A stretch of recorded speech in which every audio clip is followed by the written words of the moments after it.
Okay, now let's see if we can get this in there. No. Let's see. Let us see.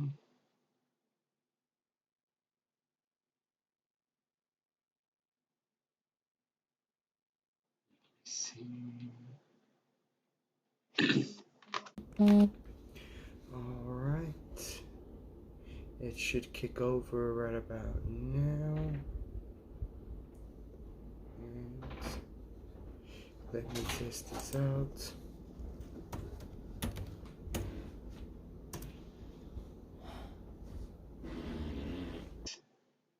It should kick over right about now. And let me test this out.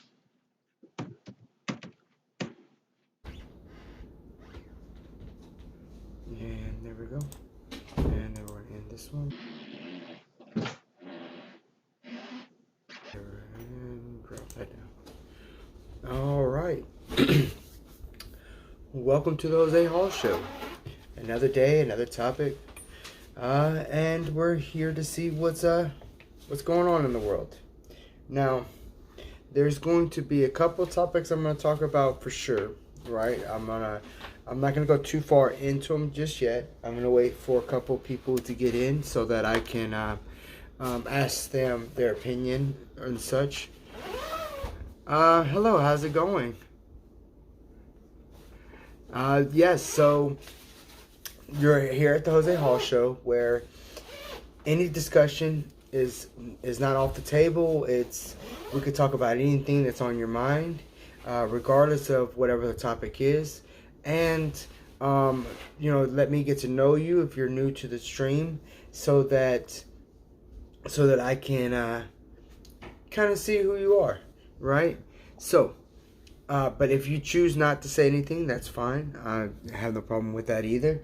I do jump around a little bit and from topic to topic. So if there's a particular topic that you would like to talk about, feel free to let me know. Now, other than that, I do have a couple of topics that I am going to be talking about today.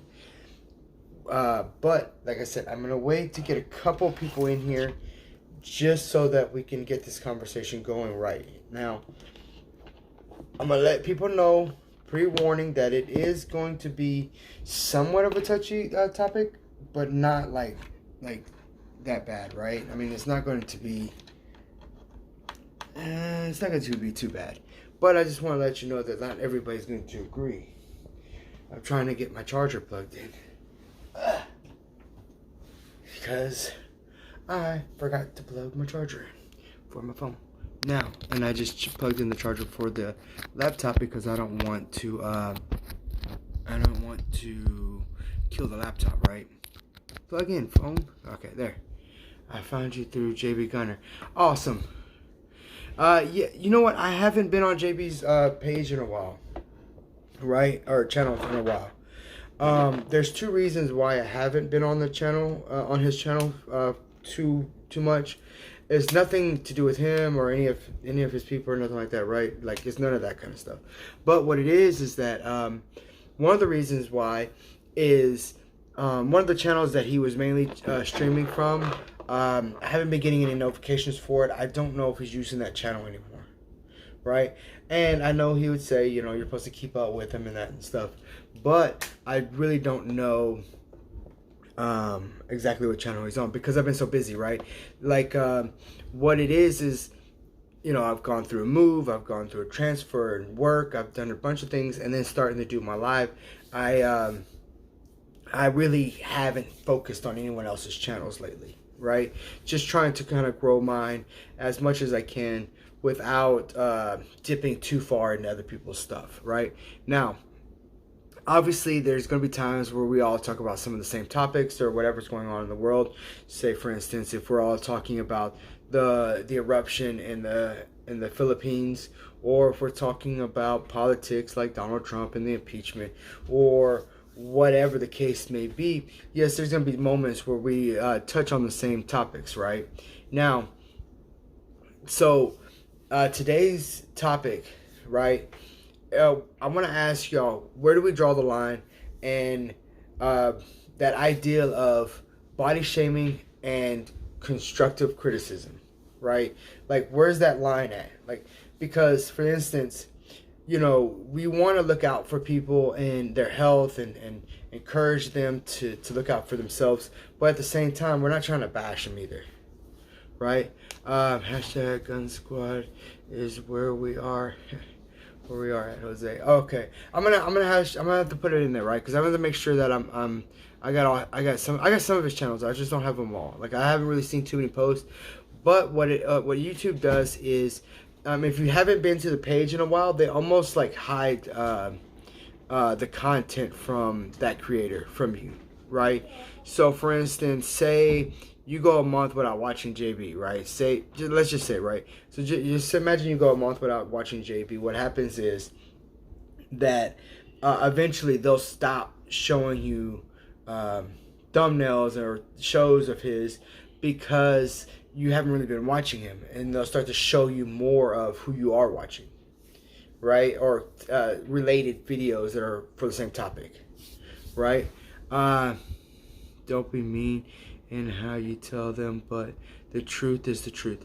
Yes. Okay. So you already know we had that one story about the that fitness trainer who was talking about Lizzo, right?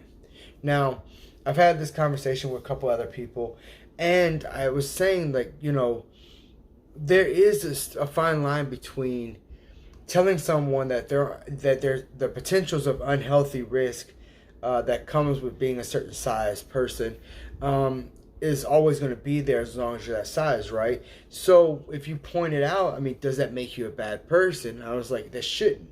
But some people would say, oh, well, if they're healthy, why do you care? It's not your body. Why do you care? It's, it has nothing, it doesn't affect you, right? But in reality, it does affect us in a way, right? If the person, no, we're not talking about Lizzo in this particular instance, right? Because Lizzo has a career, she has money that she can use for her health, and so on, right? But saying someone who doesn't have those resources may still become a bind on the government over time, right? And disability, Social Security, that kind of stuff, right? Like, they go into, or I guess disability, they go into disability sooner, and then the taxpayer has to pay for their disability, right? So that's why I was saying, like, there's a fine line, right? Now, say for instance, you as an individual start to put on weight, right? So say you start to put on weight. One of your friends comes by and says, man, you're getting fat. Or, girl, you're getting fat. Whatever the case may be, right? And they say, you're getting fat. Do you get angry at the idea that they told you that you got fat? Or do you take that and say, yeah, I know, I've been eating like shit, I haven't been hitting the gym, whatever, right? So the question is, do you accept it or you defend it, right? But there are issues that don't creep up right away. Yes, exactly, right? Okay, so a little backstory on myself, okay? I was told that I'm pre-diabetic by my doctor. He told me last year, okay? So he told me last year, he said, hey, you're pre-diabetic, but if you get in shape a little bit and cut back on your sugar intake, you could possibly beat it, right? Like, you can probably avoid it. So this year I have to get checked and see if I'm still okay or not. But the case is that say if he tells me these things, do I get mad at him for telling me that, hey, you need to lose some weight or you need to cut back on the sugars and stuff like that? No, he's my doctor, and I'm going to listen to her or him accordingly, right? With the idea that at the same time they're looking out for me, right? Yes, of course, you would think that they would tell you like all these different things just to kind of keep you coming back, right? Because they make their money by you coming. I have not tried keto. I heard that keto is all fats. That's what I heard. All fats, no breads, no pastas, no no breads, no pastas, no starches, and no sugar and stuff like that, right? That's what I've heard, right? So I haven't done it, and the reason why I don't do any diets, right? I haven't gotten any diets is because I have a bad eating habit, right? So, for instance, maybe like today. Okay, so today, let's say what I ate today, right? Um, I was 7.2 A1C now, and I'm 5.2 A1C. I don't know what the A1C is. I don't know, like, I don't know too many terms, or like too many terms like for like like body and stuff like that, right? High fat, moderate protein, and low carbs. Okay, yeah, proteins are really good for you, but the body can only consume a certain amount of proteins per hour. So overdoing your protein for the hour is almost a waste. So just remember that I believe that you can only burn, I think it's a total of, I think it was like 16 grams of protein over an hour's period of time, right? So consuming 32 grams of protein in an hour's time without doing anything physical is almost like a waste of protein. So just remember that, right? But high fats, I don't know too much about it. I know carbs are what really gets you, right? You know, because of the sugars, because of the dough, because of the stuff like that, right? And with it swelling up inside your stomach and stuff like that, you tend to you tend to not know when you're actually full, right? Like you can still continue to eat. Like it lines the stomach and it gives you a false idea of being full, right? That is how your blood sugar is in 3 months.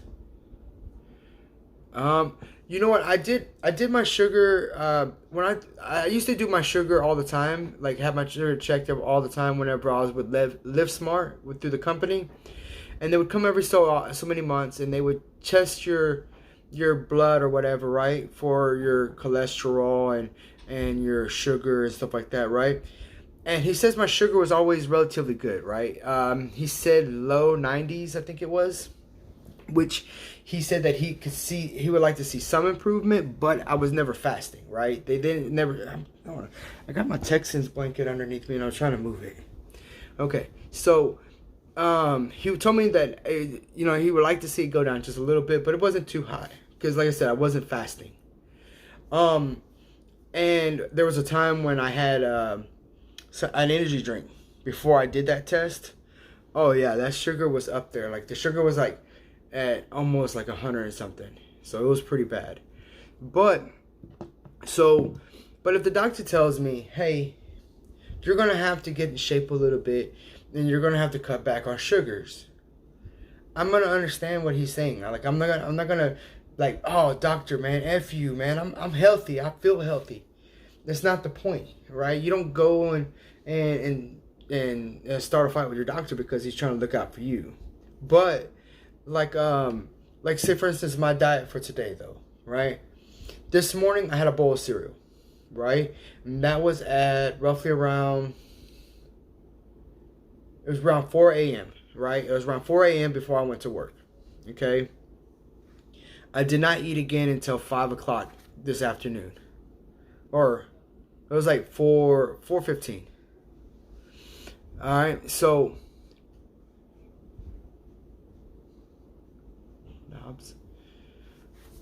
Nubs. You know, I always worry that sugar is going to be an issue for me. And the reason why I worry that sugar is going to be an issue for me is my grandmother was diabetic, right? So my grandmother was diabetic, but my mother is hyperglycemic, right? So I always was worried that I would end up on one side or the other, right? That I would either end up with diabetes or I'd end up hyperglycemic. And sometimes I have my moments where I feel like that's a good fasting. I feel like really what it was is I was busy, right? I was busy. I didn't really want to go nowhere. I forgot to take me something for lunch because that happens all the time. I always forget. Like my wife will make me something to eat for lunch and then I would leave it.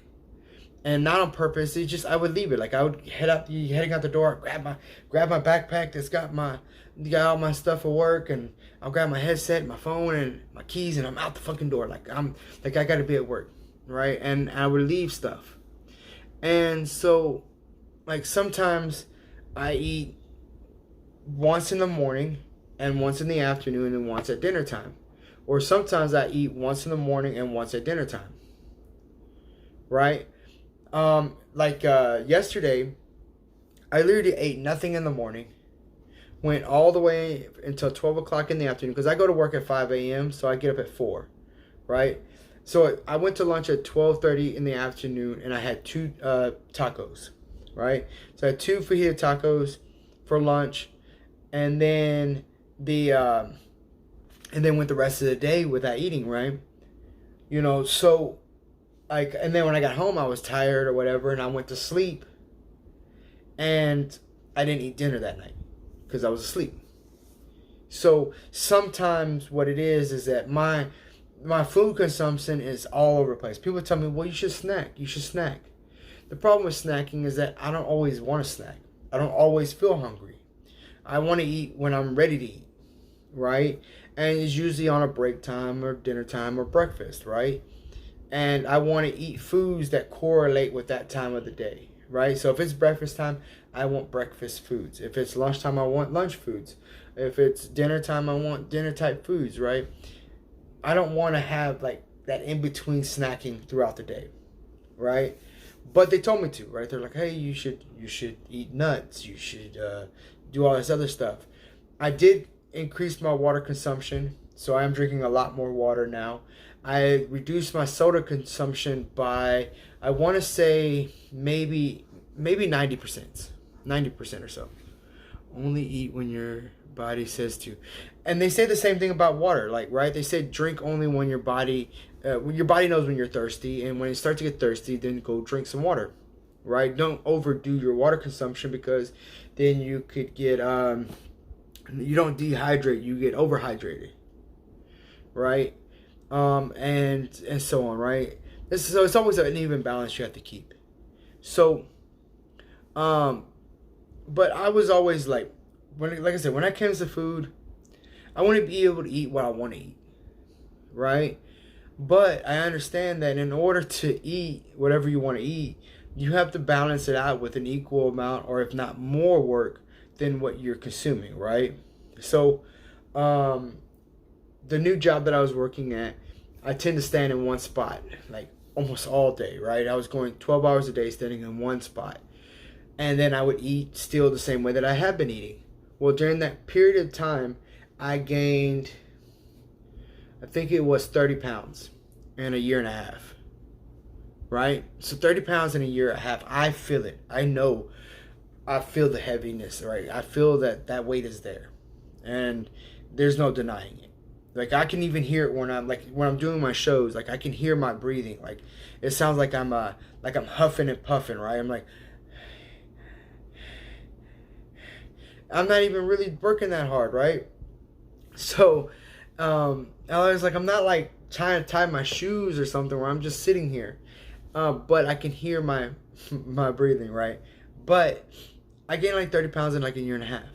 But I changed jobs, right? Now I'm a lot more physical, right? I'm moving weight around anywhere between 30 to 60 pounds, or if not almost 100 pounds throughout a 10-hour day, constantly, right? We're moving here, moving there, stacking, picking, lifting, that kind of stuff. And in the meantime, over the past month and a half, I've lost about, I think it was 6 pounds, right? So I've lost about 6 pounds in about a month and a half, okay? And I say a month and a half because, Thanksgiving and Christmas was just right around the corner, right? I gotta eat. And you already know, Thanksgiving, Christmas, everything's up for grabs, right? You eat whatever's there. All right, so I have a cough. I'm gonna apologize now, right? Because I'm feeling a little under the weather. Sometimes, I've had people tell me, it could be the increase in stress and all the different things that I've been going through, and the weather. Because here in Houston, the weather has changed, I swear to God, 14 times in the past 2 weeks. I swear to God, every single day was something different. That is a good amount in a month. I hope so, right? I looked at it like this. If I lose 5 pounds a month, right? If I was to lose 5 pounds in a month, over a 12-month period, that's 60 pounds, right? If I was to drop down 60 pounds, that put my weight at roughly around 160. 50, 164, right? So put my weight down to 164, right? Because I'm 214 right now. But, so, if I do that, I'll drop me down that low. But at the same time, I don't know about getting that low, right? Because I'm a little dude, right? I'm only 5'4". They tell me I'm supposed to weigh 140 pounds. I swear to God, I don't want to be smaller than my children. I mean, really, to be honest. I mean, my kids are good. My kids are tall, so their weight and their height balances out. Me, if I dropped that low, I swear I would be like a small child running around, but just a little more buff because I do workout, right? I have started to increase my gym workouts, right? So like I can go down to the gym, get my workout on a little bit, but it's been kind of low intensity because I have a right knee issue, right? So I can't lift, I can't squat, and I can't climb and put a lot of pressure on it, right? I've done an MRI. I've talked to my doctor numerous times. They still haven't figured it out. A coworker suggested that I speak with an orthopedist. Instead, I thought an orthopedist was a foot doctor, but he told me no, they would help me with my knee issue. So I'm going to try to talk to one of them, but since the orthopedist is a specialist, I'm going to have to go back to the doctor, pay the doctor again to suggest for me to see an orthopedist. You know what I mean? It's a whole big deal, right? But I paid like $600 so far to my doctor and the MRI place, and still no results, right? They still haven't given me, hey, this is why your knee's swelling up. This is the reason why it pops when you walk. Here's the reason why it collapses from time to time. Here's the reason why you can't put X amount of force on it. They're not telling me any of this. The only thing they told me from like the MRI was that there was there was bruising on the bone. Right? That's all they told me. There's bruising on the bone. I don't know what that fucking means, right? I don't know how I bruised it. How do you bruise your knee if you didn't fall? I don't know, right? I'm not a doctor. I'm not gonna pretend to know. But I try to get my workout in, right? You know, go on the treadmill, put the incline at 10 degree angle, put the speed at like 3.5, and walk for an hour. And that, I'm telling you, I'll be sweating. I'm pouring down sweat. It's almost like I'm a flood. I'm a flash flood on the treadmill. So I'm just like, get done, sweating, heart beating real fast. But like I said, I'm trying to work on my weight. I have to get it in a better condition, right? I don't want to, like I said, I don't want to die early. Have you looked for a new doctor? I am looking for a new doctor because of where we moved, right? Because first of all, I'm not driving all the way across town for the old doctor, and I don't know. I swear, like I don't like that place. I've only been to the doctor like 2 times in the past 30 years. Well, I'm gonna say 30. In the past, okay, so I got insurance back when Obama made us get insurance, right? Took a shower with no water. How do you take a shower with no water? Oh, because of the sweat. Because of the sweat. No, there was water. It was just water I had already consumed. It was the water from earlier in the day. I was holding on to that for later. You know, that's why we drink the water, so we can save the water for later. So when we get a little workout in, our skin will be hydrated, right? That's what it's for. When I read that, I was like, wait, what? How did you do that? But no, yeah, no, I'm switching doctors around. I'm gonna find someone closer to where I'm at now. But at the same time, I'm not gonna let that get in the way of what my goals are, right? Like, and everybody's like, oh, my New Year's resolution is to lose weight. This is not my New Year's resolution. My New Year's resolution is not to lose weight. My New Year's resolution is I don't have one, okay? I have a goal. I have goals.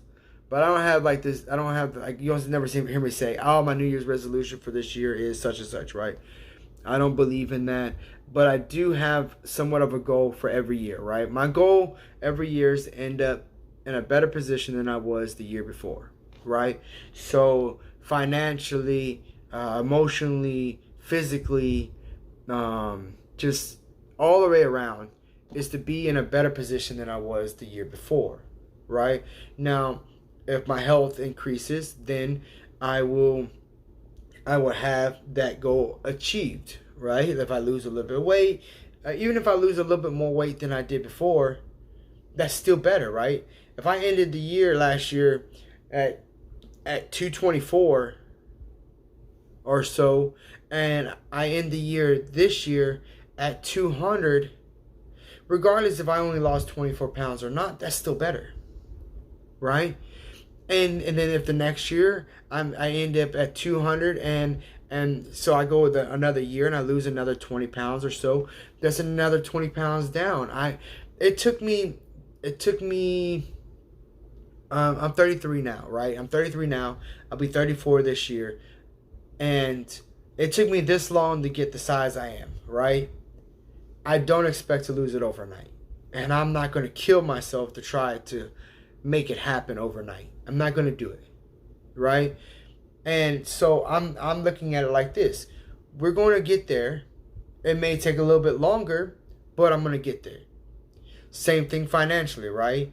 If I spent, if I made $40,000, $50,000, $60,000 for the year, right? I finished this year. I either want to make more than I made the year before, or if I didn't make more, at least have more money saved up out of it, right? And that's another reason why I invest in my 401k and I throw money at it and I let it increase by 1% every year, because if I let my 401k increase 1% every year, I met my financial goals. Because, say for instance, I said I wanted to end in a better position than I was the year before. So if this year I'm putting 8% of my check away, and next year I'm putting 9%, or this year I'm putting 9% of my check away, boom, I hit another goal. I'm gonna hit all my goals. I'm gonna hit every single goal that I have, and I'm not expecting to do it right away, but I'm gonna hit every single goal that I have. I don't know if it's gonna be by a lot or by a little, but as long as I hit them, and if I hit them early, I'm gonna reset and increase it a little bit more, right? And I'm gonna keep increasing it a little bit more if I already meet my goal. Because just because I meet my goal, I shouldn't just stop, right? I shouldn't just go, hey, you know what? Fuck it, I'm done. I hit my goal. That's it for the year. I know it's only April, but fuck it, I'm done. I'm not doing this no more. I'm tired. You can't do that, and I'm not going to do that. I'm gonna keep moving it forward. Have you thought about building a business? Sometimes something you are good at can make money. I thought about doing a business. I thought about doing businesses a bunch of times. The fact is, what makes it hard for me is I'm not really good at much. You have to be honest with yourself, right? I'm not good at very much. I'm a good worker, right? Getting shit done, I'm good at that. If I have a task, I can get it done, right? And sometimes I need direction. And that's why it's good that I work at companies, because they kind of give you a direction and then you just achieve the goal. And I understand that that's making them millions and it's only making me fucking chump change. But at least I'm still providing enough for my family, right? Like, it's kind of like, oh, hey, and as long as the wife and children have everything they need and I have what I need, then sometimes, you don't look at it like, hey, I have to start a business or I have to do this, right? But I've always wanted to start a business. But the only thing is like I said, I don't know for sure what is the best idea for me, right? Because I even thought about, I can get in this hot shot stuff and just drive for people or drive and deliver stuff for people. Or I even thought, once I told somebody before that I'm gonna start a holdings company, right? And they were like, "You're gonna start a holdings company?" I was like, "Yeah, I will hold stuff for you, okay, like a storage, but sometimes it's money, right? Like a bank. But this system here is for hiding your stuff.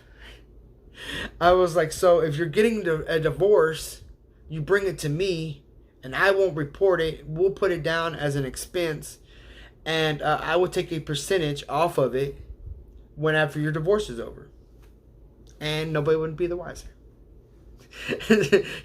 you know how rich people, they're always trying to hide their money, right? I don't like, they move it overseas. They try to spread out their money in different bank accounts so that their wife or significant other doesn't know that they're hiding all this money here and there, and then they end up with a divorce.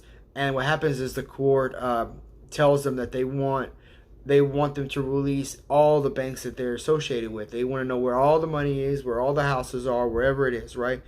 And then it gets divided 50-50 in most cases, right?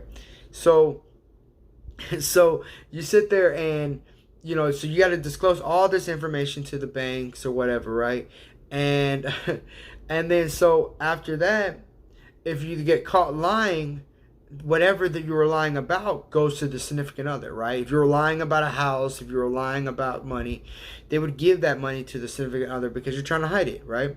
Well, my case is I hold a counseling service where I just charge you large sums of money.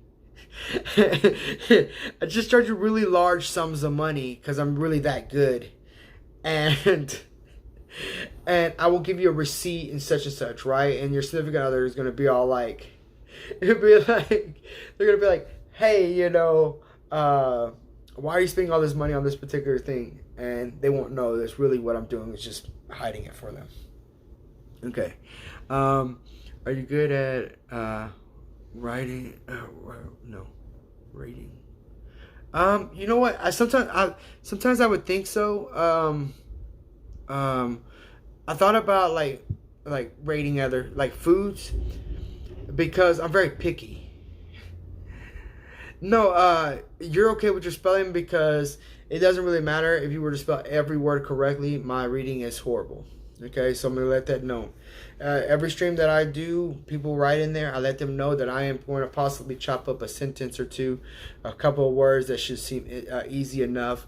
I may even say the word 100 times and still not know how to read it. And it's weird, right? Like I could spot it when I start to see it.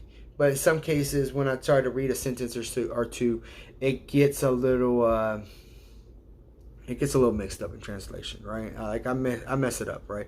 Reading has never been my forte, right? I'm not a reader or a writer, stuff like that, right? But, okay, so I'm a picky eater.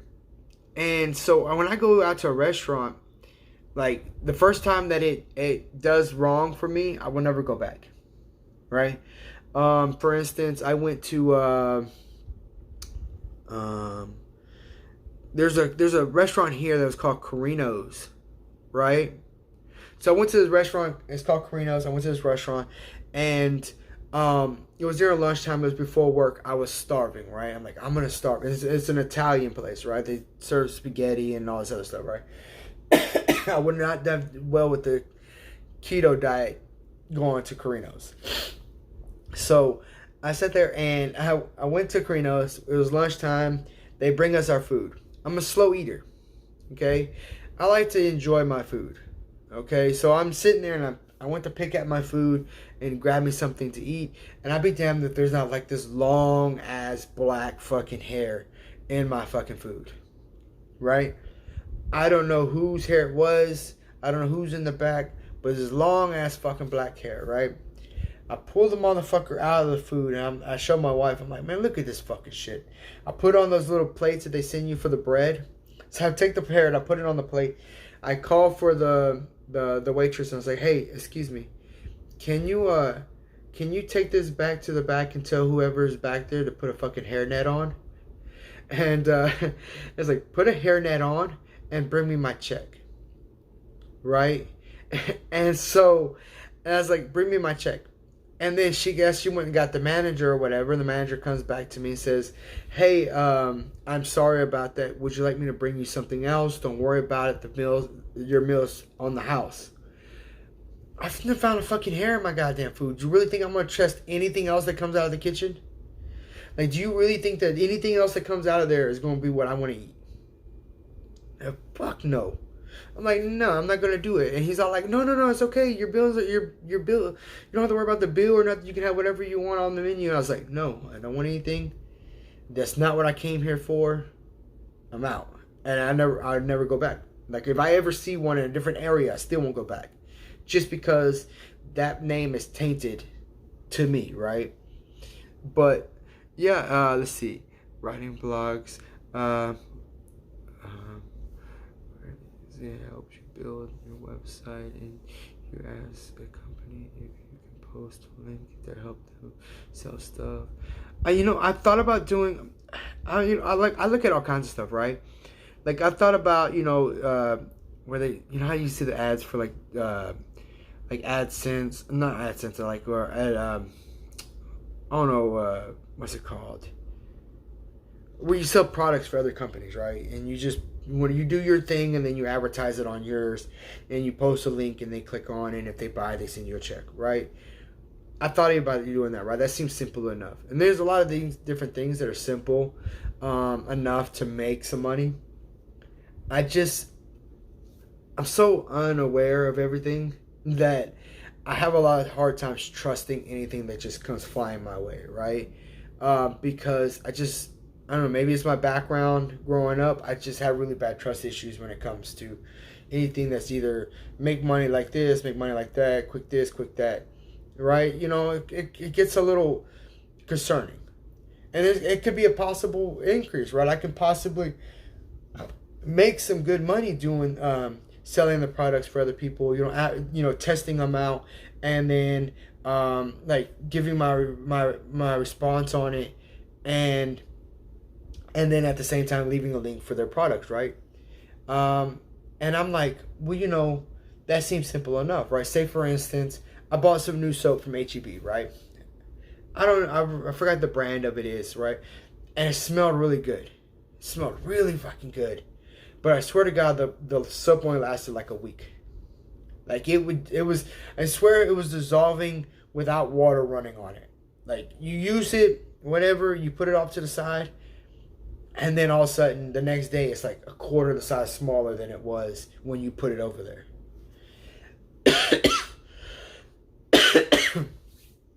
Okay, so, and so if I was doing a review on that soap, I'd be like, hey, it smells fucking great. It's a good soap. It just does not last very long. And the bar soap is like $6 for the bar soap. Right? I mean, that's the most I've ever paid for a bar soap. Like, $6 for a single bar soap. Like, I mean, I get the bar soap is supposed to last longer than the body wash, but $6 for one single bar, I'm like, I don't know. It's got to last a while, right? And it lasted like a week and a half almost. I think it was like a week and a half, 2 weeks. Right? I'm like, I can't get that brand again. I can't get that type again because it's not going to last long enough. And I'm not going to spend $6 every 2 weeks just for a bar of soap. But I was trying to find more natural soaps because, I was watching different things where they said that majority of your soaps are just chemicals that you're washing yourself with. They're not very natural, and they tend to do a lot more harm to the body than natural soaps would, right? So I try to find more natural soaps. But at the same time, I'm a guy, I don't give a shit, right? I've washed myself. I don't know if you know the bar soap called Lava. Right? Lava. Just Lava, right? Lava. Just Lava. And it's like a degreaser soap. It's like for like heavy grease. Because where I used to work at, I would get really, really dirty, right? And that shit right there dries your skin out 100%. Right? Really, if you chop up that lava soap and you use it in laundry, awesome. Right? Gets a lot of tough grease out. It's good on clothes. It won't stain. It's like I said, it's good in that sense, right? But when you use it on your body, it dries you out. Yeah, I know that soap. Harsh on the skin. Yeah, exactly. I mean, just certain soaps do that to people, right? Like if you look at Dove, it's supposedly like better for the skin than if you were using like Irish Spring, or if you're then Dow would be better than such other soap, right? Because some girls cannot use certain soaps, and I'm assuming it's the same way for guys, right? I'm assuming it's the same, because you know how I remember hearing back in the day that like a girl saying I can't use this particular type of soap because this type of soap will cause certain types of breakouts or this and that, right? So soaps are very important. Now, I feel that way about deodorant too, right? I feel the same way about looking out for what kind of soaps I'm washing myself with. The same way that I feel about deodorants. I really don't care about the deodorant as long as it smells good, lasts all day, and or it has a neutral smell to where like it doesn't like you don't stink, right? I don't want to stink all day. So okay, so what I was finding out though that is in most deodorants, if not all deodorants, have have aluminum in it, right? Okay, so they said that deodorants that have aluminum in it, it actually clogs the pores underneath your armpit. Then they said that that's also been linked to breast cancer, which I was surprised because I made the statement where I said, you know, well, I'm a guy. Men don't get breast cancer. Oh my God. I had a few people tell me, men get breast cancer too. And I'm like, I mean, I don't hear about men getting breast cancer. It's only women getting breast cancer, right? And I started thinking about it. I was like, maybe it's the deodorant that they're using. Trilume. I had a couple people tell me about don't use deodorants, use antibacterial ones, like or not, or there's a different other word for deodorant. Like there's deodorant, then there's and how do you pronounce it? It starts with an A. I can't pronounce it right this moment. I know that it's gonna hit me in the face like a ton of bricks later on, but but at the same time, like you know, they said to use that instead of deodorants because it's a lot more natural. But the problem is it doesn't last all day like a deodorant would. So, but I look into all that kind of stuff, right? Like I look into literally everything, like whatever is going on in the world and different things that are going on. Yeah, there you go. I'm sorry. Like I tell people think I be bullshitting when I tell them I don't have a very big vocabulary, and like I'm like I don't have a very big vocabulary, and it's like I don't know what it was. I don't know what it is. I don't know what it is. I don't know what it was. But when I went to school, right, I had good grades, A's and B's. And it's weird because you'd have to ask yourself, well, how'd you have good grades if you weren't cheating or if you could, if you could read all this other stuff. But really what it was is I looked for certain letters or certain phrases or certain terms, and that would help me a lot when I would take a test or so on, right? So, for instance, if I can't say any, shit, goddamn. So even if I couldn't say what you had just wrote down, right? I know that segment together is that particular thing, right? And so that's what I would do is like I would remember the segments without knowing exactly all the details of it, right? Like it was weird. It was weird for me. Like I would take a reading test or whatever, and I would just try to remember the phrases, the way that I saw it written, the way that even if I couldn't read what like in a test they'll say, is this sentence written correctly? And I would go, man, I don't know, does that comma go there? Is this right? And I would just try to remember like different ways that I've seen it written, and I would get a decent grade on it. But memory wise, I was really good, right? If I could remember things, I could remember them, right? Details, certain dates, certain history things, certain science things, certain math problems and stuff like that. But when it came to reading, spelling, and writing and stuff like that, the worst. I just couldn't do it.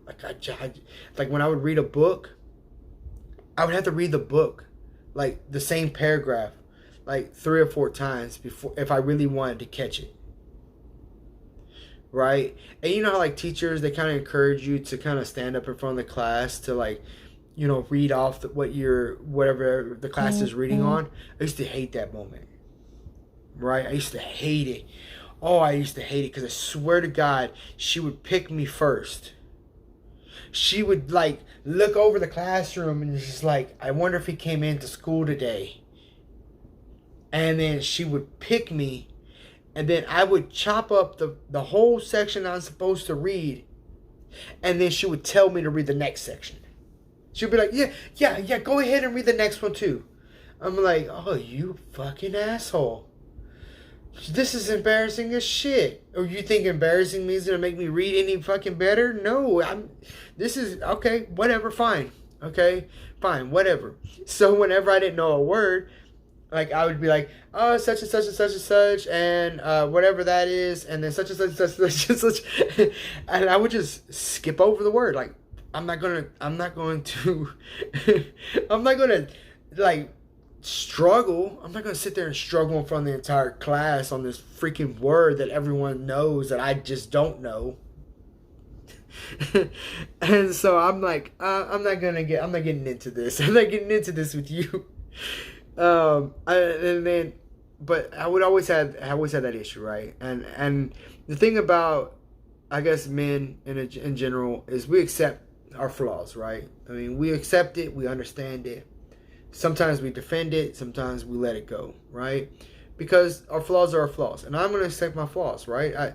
I joke around about it because it's a flaw that I have that I can fix, right? I can fix it. Will it happen right away? More than likely not. But I can fix it, right? I can learn more words. I can read more, and so on, right? And I'm going to get there eventually, right? It's not a freaking marathon. I don't need to know every word in the dictionary at any given moment and know how to spell every single word that's in it. I just need to know what I need to know at the time, and if I don't know it, I'll cross that road when I get there. So that's the way I look at it, right? I can improve. But at the same time, I accept it. I understand it. I'm not going to get mad if someone calls me out on it. Because I've been called out on it before. Right? I was at a store and I had a customer call me out on it. Because I had to take his name. I'm not good with names. I can barely remember people's names after I meet them. Right? I just start calling everybody, hey, or just say, how are you? And I would just not even use your name. I wouldn't even use your name just so that I wouldn't have to remember what your name was. I'd just be like, oh, hello, how are you? What's going on today? And, oh, man, you're doing good? And just talk to them like that. And because I know who they are, I just don't remember their name. Right? Like I knew some people that for a long ass time I didn't even know their last names. Right? I just knew their first name. So, like that kind of stuff is whatever, right?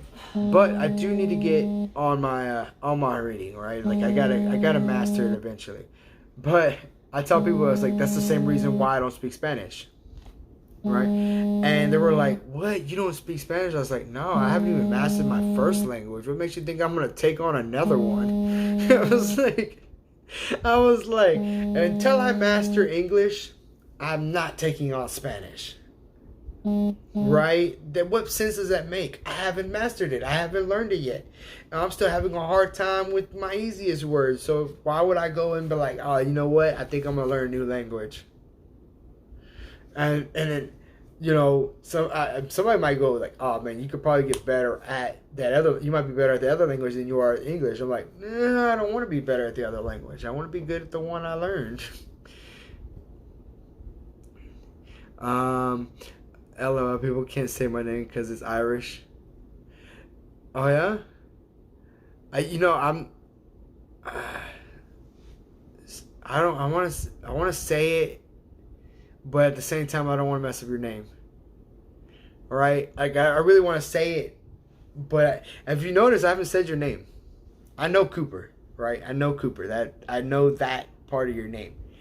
How you pronounce your first one, I would like to try to say it, but like I said, I don't want to chop. I don't want to chop up your name. You're gonna be like, oh my god, like this guy. I was at his show and he just ruined he just ruined my name. So I don't want to do that to you. But you know, I love Sir. I mean, yeah, Saoirse. But this doesn't spell Saoirse. Like Saoirse. Where's all the O and the A? I mean the A and the O. Like, are they silent? See, that would throw me off. Because it would be like Orsa. That's how I would say it, like Orsa. It would like that's what, because I would try to break it down into smaller segments, right? So like so I'll get the SA, and then I would say like Orsa, like the OIRSA, like Orsa. So I would be like Orsa. So I would mess that all the way up.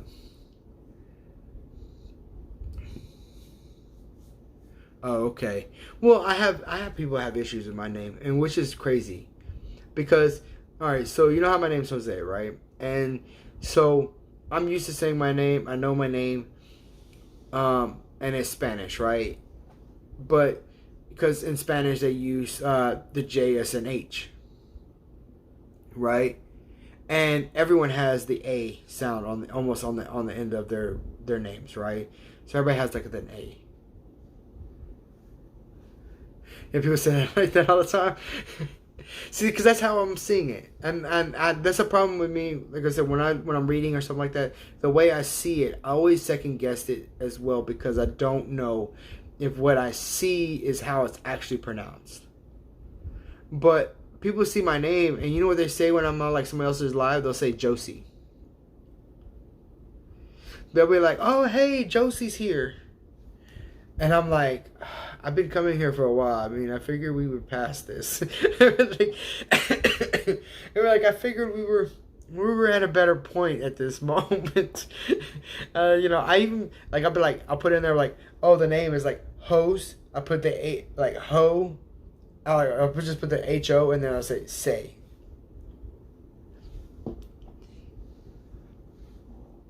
Kangi? That's what I see, Kangi. Because when I see that, I want to say it makes me think of a kangaroo. So I want to say Kang at the front. Kanga. You can say Kanga or Kang.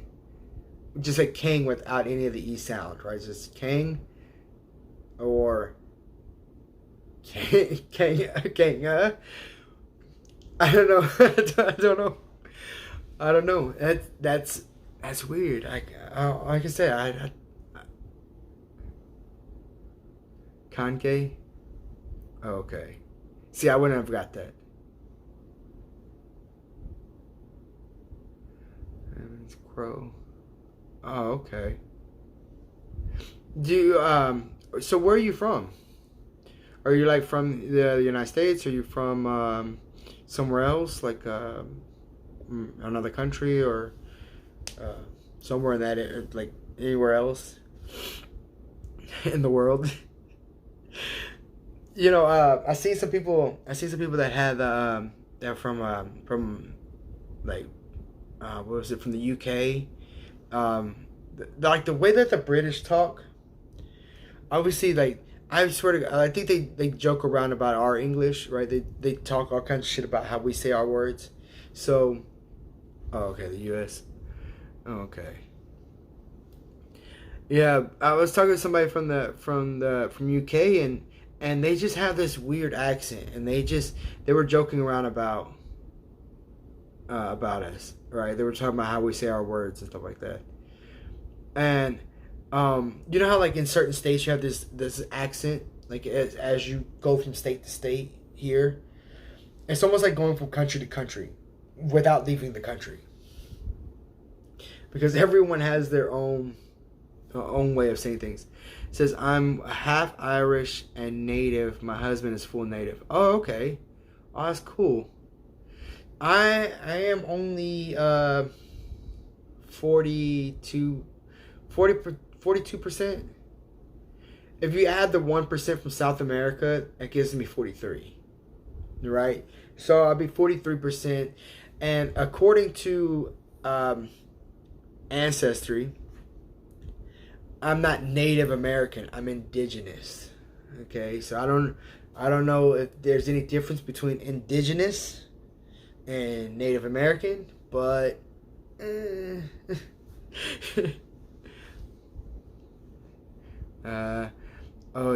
butchered the English language. They changed Tyre to Tyree. For real, did I say that correct? Tyree. Because that looks like somebody's name. Like I'm waiting for a little extra letters on the end, and it'll be Tyrese. We're like, yeah, we changed Tyre to Tyrese.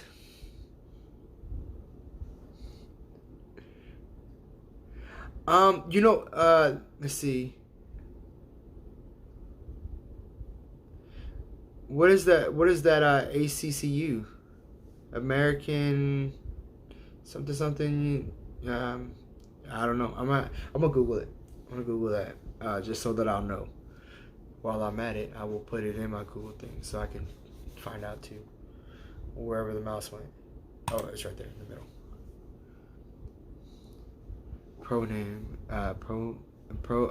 Pronounced same as Tyre. Oh, okay. Oh, it's the way they spelled it. Okay. Ty. Okay. Yeah. But see, like for instance, me. They tell me that because I did that ancestry thing, right? And you know that they tell you like they updated if any new information comes along, right? So with me being like 40 something percent, like in the Native American side or indigenous or whatever they want to freaking say, they tasted. That's what they taste. So they taste native. they test for native and European blood. Okay. Like for some reason I don't know why I wanted to say taste. It's like they taste. Oh God. So like, I wonder how much it cost. I wonder how much it cost to do that because I paid like, I think I paid like $40 something, almost $50 to do the ancestry one, and I mean, I swear to God, like, you know how like they have the map of whatever, like your regions or whatever. I swear to God, I look like my ancestors jumped around from fucking place to place. The one you tested with, they said was East Asian. LOL. East Asian. 125. Oh, okay. Because I know some different ones they go more into it, right? Because like for instance, my mom says that her dad was French and Cherokee, right? So and he's from Tennessee. And from what I've learned about Indians for that area, I was like, okay, well, that might be a possibility because they were Cherokees there and there were French there. So, I mean, maybe. They can narrow most tribes. You may be from, okay.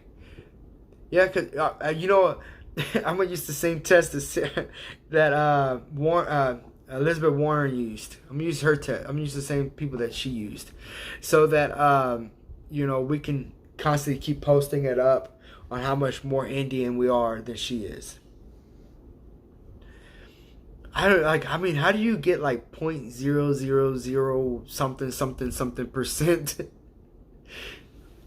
Eastern bound Cherokee is there. Okay, but I thought I saw something like in history things like they said that they had forced everyone to the Midwest, like from those areas. So that's why I didn't know like if they're still there, right? I'm pretty sure they might have a few reservations there, because if you go along Texas and New Mexico and Arizona and stuff like that, you find reservations all over the place. But as far as like in those, like the states further that way, I wouldn't know, right? Yeah, because like I said, my grandpa was like French and Cherokee, and what's the other one? What is that one? Okay, my mom said her mom was German and Wachachi. I don't know what the fuck a Wachachi is, but that's what she said, right? But as far as I know, is that my grandmother-in-law, my grandmother is from Louisiana. Shares are called synthesized tribes. Okay. Okay. Oh, civilized tribes. Yeah. Yeah. That it was. Yeah, because my mom, like I said, my mom. I don't know my family, right? Like I don't know like any of the family outside my mom, right? I know my grandmother and my grandfather died the same year that I was born, but I've done a little bit of research into them, like knowing a little bit. But yeah, so I told my mom I'm gonna make her do a test as well, because she looks like she has Indian features, right? Like she looks like she could possibly be more Indian than I am, right? But at the same time, like I want to find out. Like I'm gonna try to find out what she is. But my dad, this is what my mom told me, because like I said, I don't even know my dad, right? I know him, but I don't know him that well. So so my dad's supposed to have like this some lineage of like the Aztec time, right? Like I don't know, like the where he's from. My dad's from San Luis Potosí, right? And so since he's from San Luis Potosí, they're indigenous to that area, right? They, from what they say, is that they really didn't expand too far out. Like they have a very tight bloodline in that area, and so like I don't know exactly what it is. And I told him I was gonna meet him at the border wall, and get him to give me a DNA test through the border wall, right? Like I would give him the tube to spit in through the gaps in the wall, and he could spit in it and then hand it back. I don't know if immigration would be okay with that or not, but at least he didn't come all the way over, right? I can be like, okay, yeah, there's a lot of Aztecs there. See, and that's what I was told. That's what I was told. I don't know a lot about him, right? You know, or that area. I was wondering if they have records there, right? Like if you can go down there and get records for that area. But I don't want to go to Mexico. I'm too brown to go to Mexico, and I would be concerned that if I go to Mexico, they won't let me come back. Mainly because my name's Jose. And as soon as I show them my ID, the swabs are better for testing. Okay, testing from. Yeah, because can you imagine? I'm over there. I go to Mexico for whatever reason. I lose my paperwork. I try to come back. I tell them I'm a U.S. citizen. My name is Jose, and they're gonna be like, everybody's name is Jose. Like, they were like, yeah. So was the other 50,000 that came here just the other month. I'm like, I don't know any Spanish. That's the same thing they said. Like that shit. Like I said, I crack myself up with my stupid jokes inside my own head. They sound better in my head. They would keep. Hey, you know what? They might put me to work out there, right? You know, they have a bunch of factories out there. They're gonna be like, well, he's an American. he's American that speaks English. We'll move him up in the company. I'll be like a high up manager in one of those Mexican facilities over there because I can do deals in English. And I mean, I would still get paid in peso. And yes, I will have an average of $14,000 a year, you know, in peso, which would come out to like, you know, $1,200. I don't know. I don't know what the value of. I don't know what the value is out there, right? I know it's super low. It says I'm very pale, for being native. You know what? That's probably because of the Irish.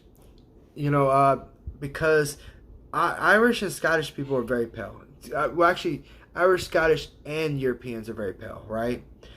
Because that was another thing I was going to say. Like when I was looking at my DNA thing, it says that I am 20 something percent Eastern European, right?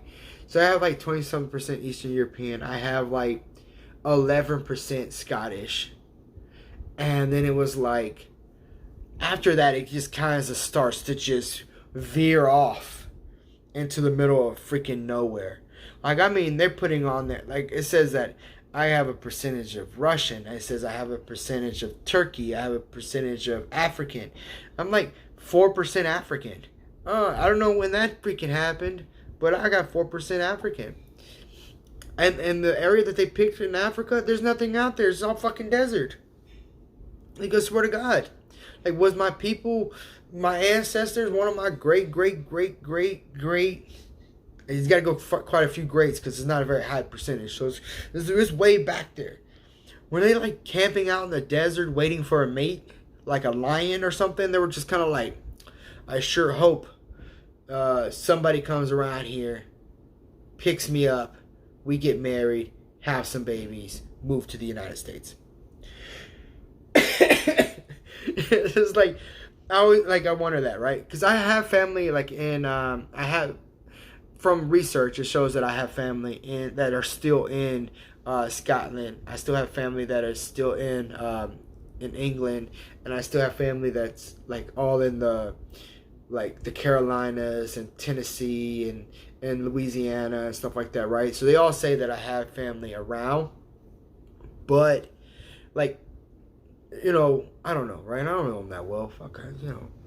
It's not like we talk. It's not like I'm out there reaching out to them and like, hey, I'm your distant cousin from great grandma such and such. I don't know, right? And so it's real funny. It's a real funny thing, right? And and what's crazy is because I love the idea of finding out as much history about yourself as possible. And so when I look at that, I've asked myself, and I've asked other people, it's like, can you imagine that you're here? Like, can you imagine that you're here? I was like, not knowing. I mean, you know you're here, right? Obviously, right? You're in the world. You're here. At least you think you are. It might be an illusion. We all might be hooked up to little things, and it's giving us the idea that we're running around, right? You know, like in the movies or shows. But you know, we all know that we're here, right? But if you look at lineage and so on, right, you have to think about all the different things that were going on, you know, with the plagues and the wars and the and poverty and you know, just people dying on a regular basis, and that your family was able to stay here long enough to produce you, right? And that is crazy to me, right? Because if we have the Matrix, exactly, we're all in the Matrix. We don't know, but we know, right? Maybe, I don't know. But if you think about it, right, it's like you have Native American side, right? And if you go far enough into Native history and you see all the massacres, you see all the deaths, you see what all happened with the Native Americans, and you go, man, I'm surprised I'm even fucking here. Right? How the hell did that happen? Like, what was my great grandparent doing to make it, right? You know, did they participate? Were they fighting along the other Indians? Did they just say "F y'all, I'm out, I'm going up the road. I know the people don't like me, but I will try to sell them hides, and I will act as a translator for them and the Indians." I don't know, right? You have to ask yourself, because I've looked into some of the history of on Indians. When they say a lot of the Indians were very sophisticated, right? They weren't this just indigenous like group of people that just didn't know anything, and that they were just these savages that lived out in the woods, right? You know, that they actually did trade. They trade goods between the white man and themselves, or they even got along and was able to establish boundaries and work together. But then at the same time, there was Indian groups that were more territorial and more aggressive, and white folks going out just killing them at random. I remember reading or hearing about this thing where the guy that fought in the World War II era, right? Another during the Civil War, he fought in the Civil War, and he said that a dead Indian is a good Indian, or a good Indian is a dead Indian. I don't know. I don't know the exact phrase, right? I know he said about like exterminating, and that was his campaign, was exterminating as many Indians as he could, right? And see, a lot of tribes did metal work before the Europeans came along, and see, like when I look at this kind of things, I go, man, it's crazy how, how things are, right? How the Europeans came, or the Spaniards came, because the Spaniards came and took over Mexico and all that other stuff, right? And it treated the Indians like slaves and stuff. And I didn't even know that the Spaniards used to trade Indians as if they were slaves, right? Like they would capture them and trade them. But at the same time, I was like, that was crazy to me. I never really knew that. And I'm like, oh, well, that's fascinating. That's fascinating to see, right? Not like, hey, I wanted to see Indian slaves. I mean, like, it was fascinating to see a story on it, right? How all these other groups intertwined, right? Because I don't even know if the Spaniards are white, right? Like, I don't know what they are. Like, as far as I've known, is they're like Mexicans. They're like, they look and sound, or even the Latin language came from Spain. And so I'm like, are they even the same? Like, it's weird. Like, I don't know if they were all naturally white. That is why some Brits have native in them. Yeah, because I also heard that, okay, I don't know if this is true or not, right? This is just something I heard, right? That I heard that natives would recruit the white man into their communities to help rebuild their communities when they would lose people, right? If they lost people through sickness or death or whatever, right? They would try to find white people and bring them into the tribes to reproduce, right? To reproduce and to fight with them and to live with them as one of their own. But they had rituals in which they would go through to get recruited. Now, I don't know if that's true or not, but it seems reasonable, right? It sounds like something that a tribe would do, right? Like if your numbers are getting so low, you either get consumed by another tribe, or you try to expand the tribe that you have, right? You're losing people, you would reach out and bring people in. And now, I know some people. I knew some people that have really high Native American in them, very strongly into Native American stuff. They stand by it. They preach it. They hate the white man for it, all the things that happened. I don't hate the white man for what happened. Conquest happens, right? We don't conquest now, right? We're not going out. Well, we are. We are going out taking other people's territory. It's just in a different way now, right? But conquest is something that was going on, and that's what they did, right? They would take over the areas that they occupy, and they try to make it as their own. And that's been going on as far back as the Egyptians and the Romans, and as far back, right? Because even back then you had communities that want to expand, right? And some expand for power, and some just expand for growth because they looked at it as if it was as growth, right? You have to go out, you have to recruit more people, you got to get more people. People die, people come, you got to get more people. And America does the same thing, right? America now, if the death rate is climbing higher than the birth rates here in the United States, in which they are at this moment, like birth rates have dropped significantly here in the United States, and the death rates are still on the rise. They have to constantly keep getting more and more people from other countries to replace the people that we're not replacing on our own. And that's why I say that I think the history of replacing people is a tradition or a way of doing things from as far back, right? But now it's voluntary, right? You can volunteer to become a citizen, and we'll vet you then. But back in the day, you didn't get a choice. In some cases, you would get sold or you whatever, right?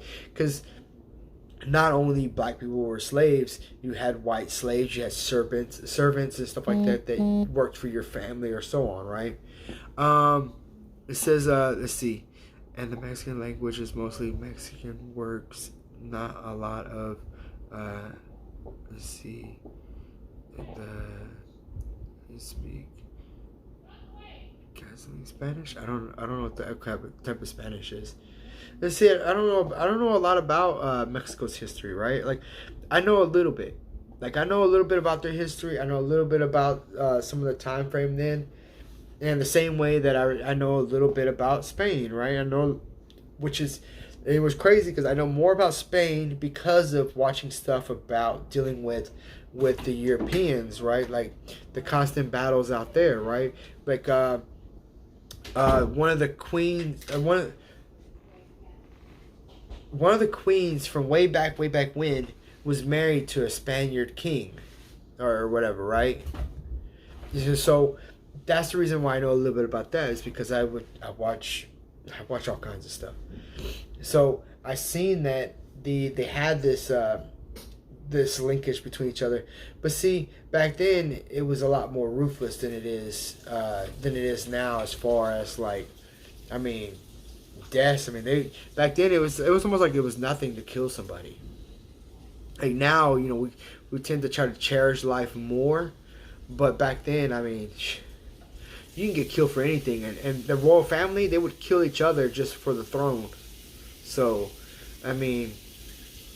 that kind of stuff is crazy, right? That you could kill your own family member just so they can sit in power.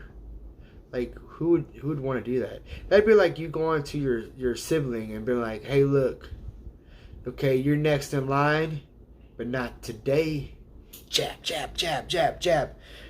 Next thing you know, you're the runner-up.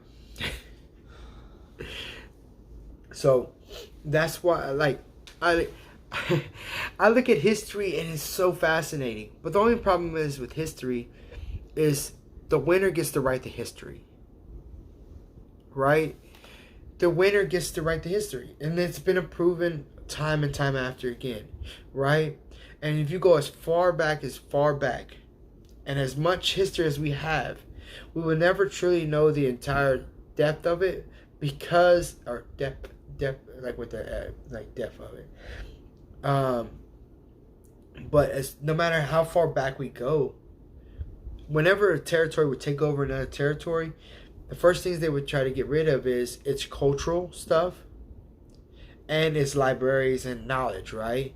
So, for instance, if you had a new king that would take over, what he would do is he would take over that territory, no matter how long he was there, and he would start destroying shit and having his people come in and just destroy everything.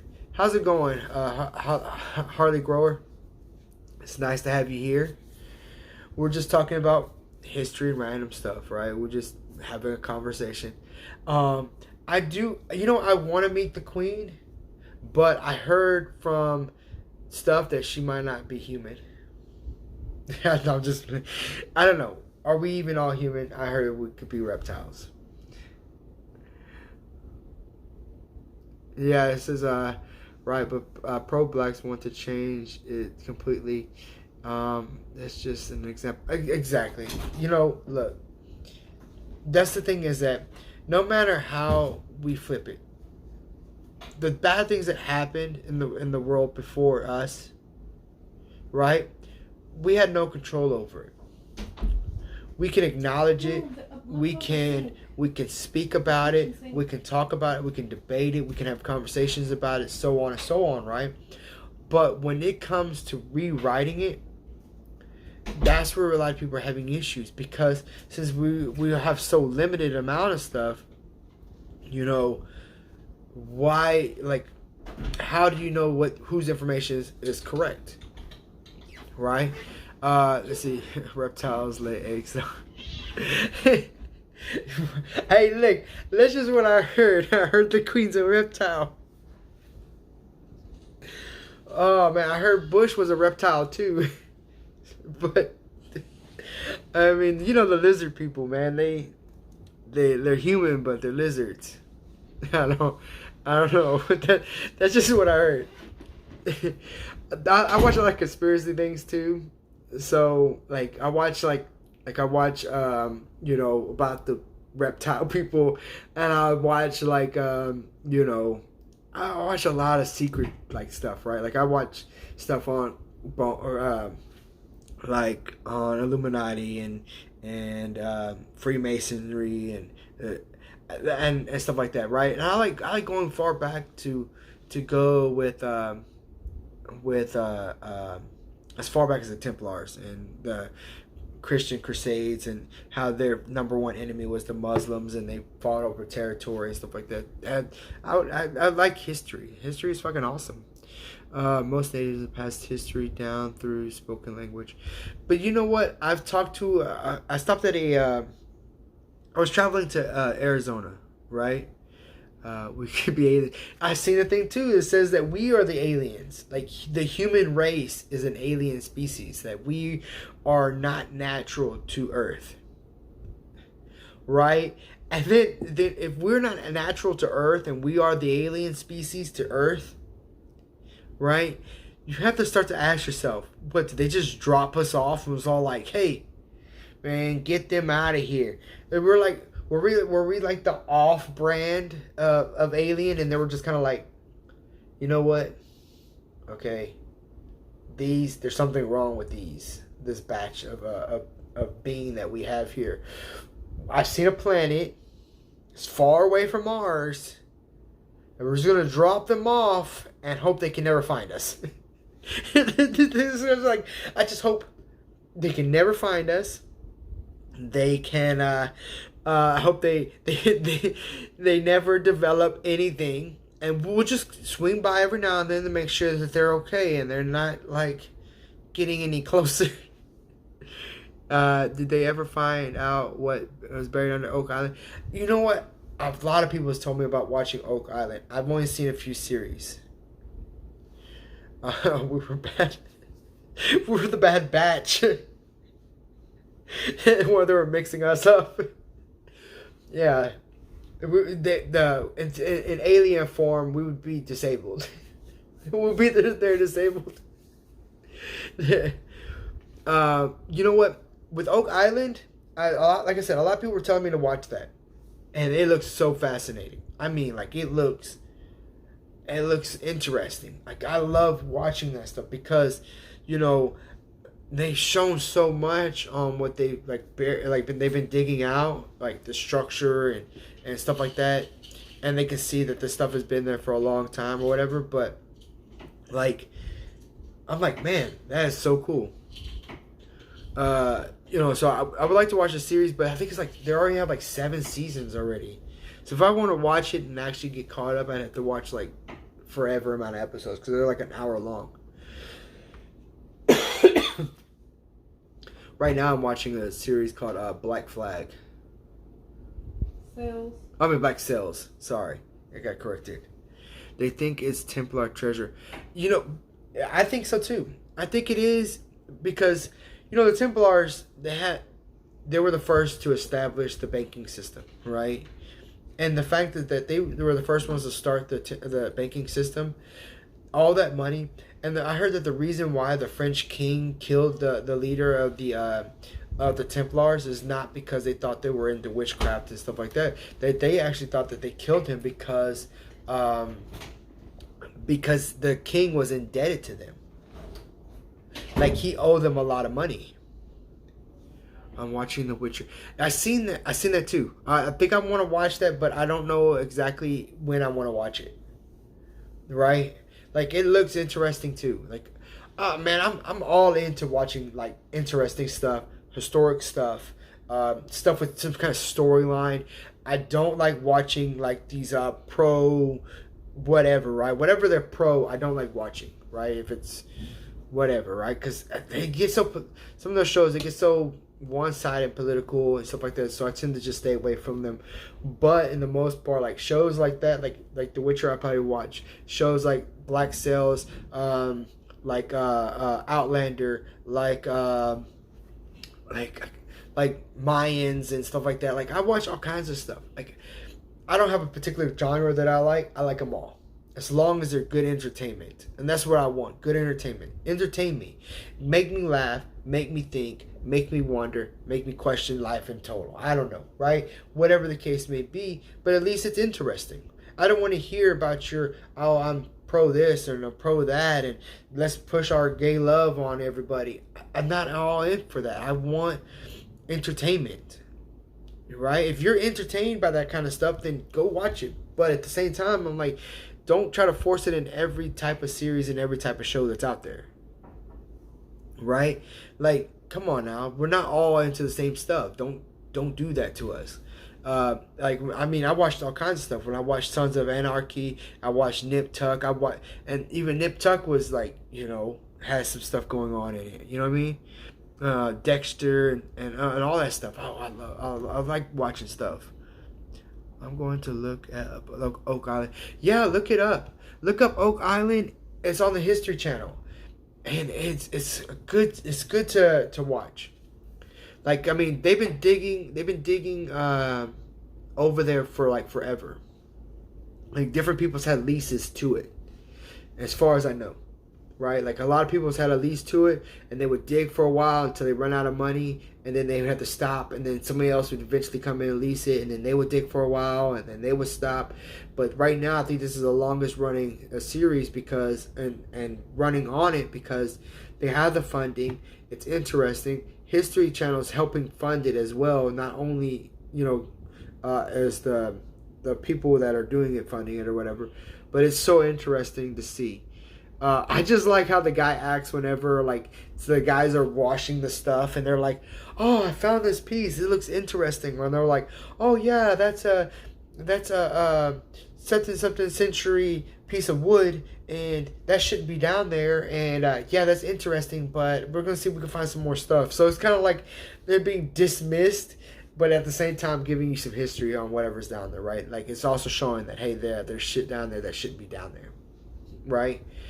But like I watch all that because I was watching the history of the Templars and stuff like that, right? And they supposedly found they had all this money and all this stuff. They had ships, they had all kinds of stuff, and all of a sudden all their ships are gone. They spread out because of the killing of their leader in France when the king killed him or whatever. I don't know if it was in France, but I know the French king is the one that killed him. But that's another reason why they said Friday the 13th is so bad. Is actually because it was on the 13th is when they killed their leader, right? And that's another reason why they have that like, oh hey, the Friday the 13th or whatever is a bad day is because of the 13th, the Friday the 13th of killing their person. But from what I heard is they had fled to Scotland. Right, that the Templars fled to Scotland because it was the only safe places they can go at the time, and during that time, that's when they came out with Freemasons, right, and the Scottish Rite. I don't know if it's the Scottish Rite is separate from Freemasons, but I know that it's like the Scottish Rite, Freemasonry, that kind of stuff, and they believe that that's how we have our Masons now. You know, they say that the Freemasons, and then they spread out and they were doing the exact same thing that the Templars were doing with it. Now they're no longer a military force. They're just out there, and they would use the money from all the money that they gathered as Templars to help influence certain outlooks or certain outcomes around the world. And that's what they're doing now, right? That's what they said they're doing now. I talked to a Mason a few months ago. And he's like, trying to pick a mind of a Mason is hard to do because everything they do is in secret, right? So I was kind of like, I heard Masons are into witchcraft and stuff like that, trying to bait him into having this conversation with me, right? And I'm like, hey, yeah, I heard Masons are into witchcraft and they worship the Baphomet and this and this and that, and that they do devil worship and they sacrifice stuff to it and they have sex with like random people and these big events and stuff. And he was all like, I don't know where you heard that. I was like, oh, I mean, I just seen some stuff on YouTube that kind of says that y'all are. I mean, I don't know. Like, is it true? and then he were like, no. And I'm like, I mean, so what goes on there? And he's like, well, let me just tell you this. This is what he told me. He goes, let me just tell you this. Everything that happens in politics, we play a role in it. And I was like, okay. I mean, that's also what they say on YouTube too. I mean, don't give me like information that I already know. Come on, share some information. Stop fucking keeping it to yourself, fucking bastard. And then I met another one at my mom's house. He had came by and he was chilling by, and it was an old family friend.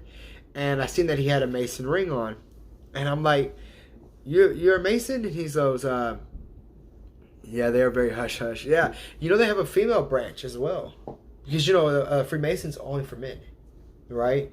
It's a male thing only, but now they have a branch for females and they have a branch for the youth, because now they're making a youth one as well in DC. Right, so in DC they have that going. I gotta look into these things. I'll watch anything that, like I said, is entertaining. Because to me, that's entertaining because it's almost like a show. You can't really tell if it's true or not, but it's interesting nevertheless, right? And so I'm looking at that. I'm like, oh man, that's interesting or whatever. He said my dad has a masonry. But you can buy those. At the same time, and you're like wondering, like, did you buy it because you liked it, or are you actually a member? Like, are you a member? And when I asked him, I said, "Oh man, you're a Mason now?" And he's like, "Yeah." He said, "I've been a Mason for the past 7 years, and it's the best thing that's ever happened to me." So he won't even tell. Yeah, see, they're secretive a bunch, man. I want to know though. Like, stop bullshitting me. Come on now, let me know something. Let me in on a little bit of your information. But I get it. I mean. I guess the fun part of it all is that secrecy, right? Even if they weren't doing anything bad, right? Even if they're not predicting who's going to be president, or they're not playing these big roles and stuff like that in government, and they're not trying to force their will onto the people, whatever. Now, if they weren't doing any of that, just having a secret club is just interesting in itself, right? Because if sorry, that freaking cough. Yeah, but just thinking of that is kind of like, oh man, that's pretty cool. And I've seen people that are like, oh man, why would I'll follow somebody else, which is really against everything that I do watch, right? Because I'm not like this Christian, like big Christian person who Bible this, Bible that. I'm not going to down talk the Bible. It's not my place, because what your beliefs are is your beliefs, right? But at the same time, sometimes I look back at it and I can see stories in it, right? Because I was in church for a long period of time. Now, like I sit there and like I look at that, and I'm like, one of the people that I watch, he talks bad about the Masons, right? He talks bad about how they worship the devil, this and that, they're and everything, pillars, this other stuff, right? And he's like pointing out all these different things that you see the same resemblance all the way around, like in television and stuff like that. Then I'm going, oh, well, that is pretty interesting to see. Now, I don't talk bad about him, his channel, or anything else because it's still interesting, right? Because, you know, he puts forth the effort to tell you his vision, his view, and how he thinks of certain things. And he could be right. Right? If you're a Christian and you believe in that kind of stuff, he could be right. But at the same time, he could be wrong. We don't know. The same way that we look at history or anything else, that they could be right or they could be wrong. We don't know.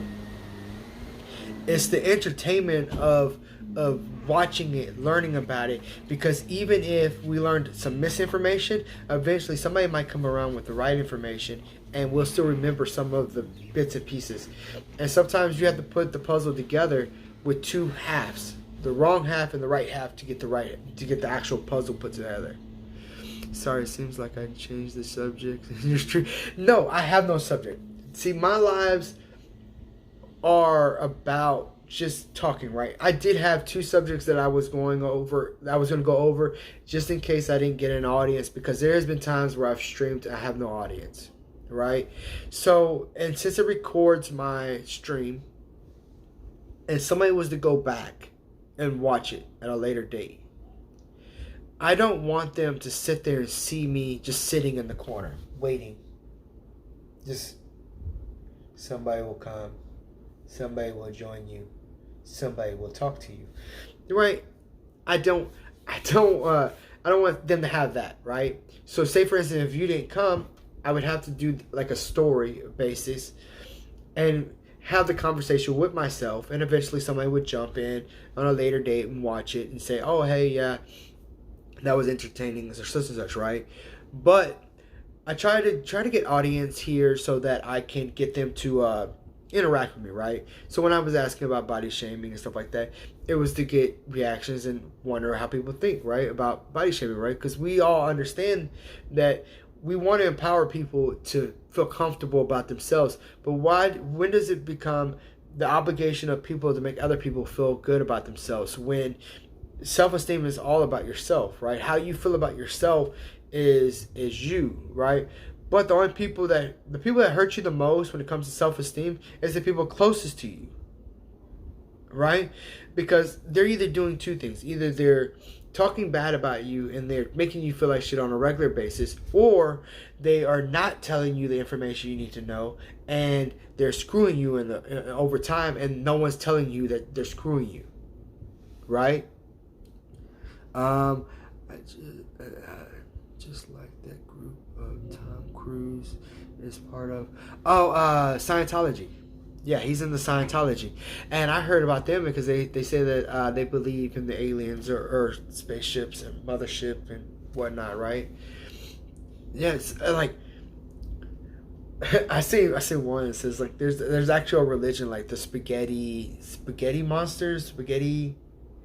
It's something spaghetti. Like there's a spaghetti group out there. Like if you have time to fucking Google it, you just Google the spaghetti monster church or some shit like that, and they wear like a strainer on their head. It's funny. Let's see. What do you think about Lizzo? I think she is kind of gross. Look, she's not my cup of tea. Right? I cannot say that if I saw her on any given day, I would go up and talk to her or something like that, as far as like talk to her in a sexual manner, even if I was single or something, because that's just not what I'm into. But say for instance, if you're with somebody and they get bigger or whatever the case may be, that's who you're with, right? That's different. You look at them differently than you would look at somebody that's a stranger, right? So say for instance, when my wife first met me and I was about 130 pounds or 145 on a wet day, on a wet day, you know, as I got fatter, does she look at me like this gross fat ass bastard or something? No, she's more likely gonna still see me as that 130 pound fat ass now because I'm just because I'm like this heavier fatty. But at the same time, she's not gonna see me the same way that she would see somebody that looks like me out in public, right?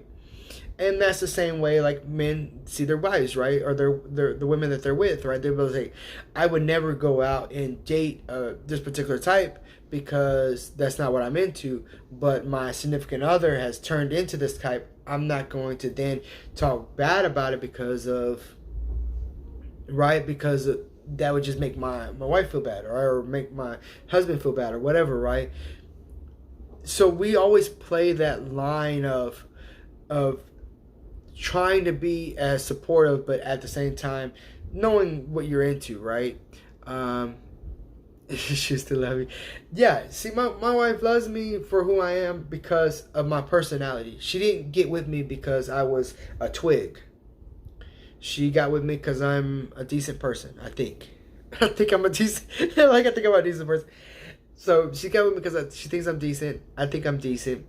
I'm okay, right? Time changes everybody. I don't plan on looking like this 20 years down the line.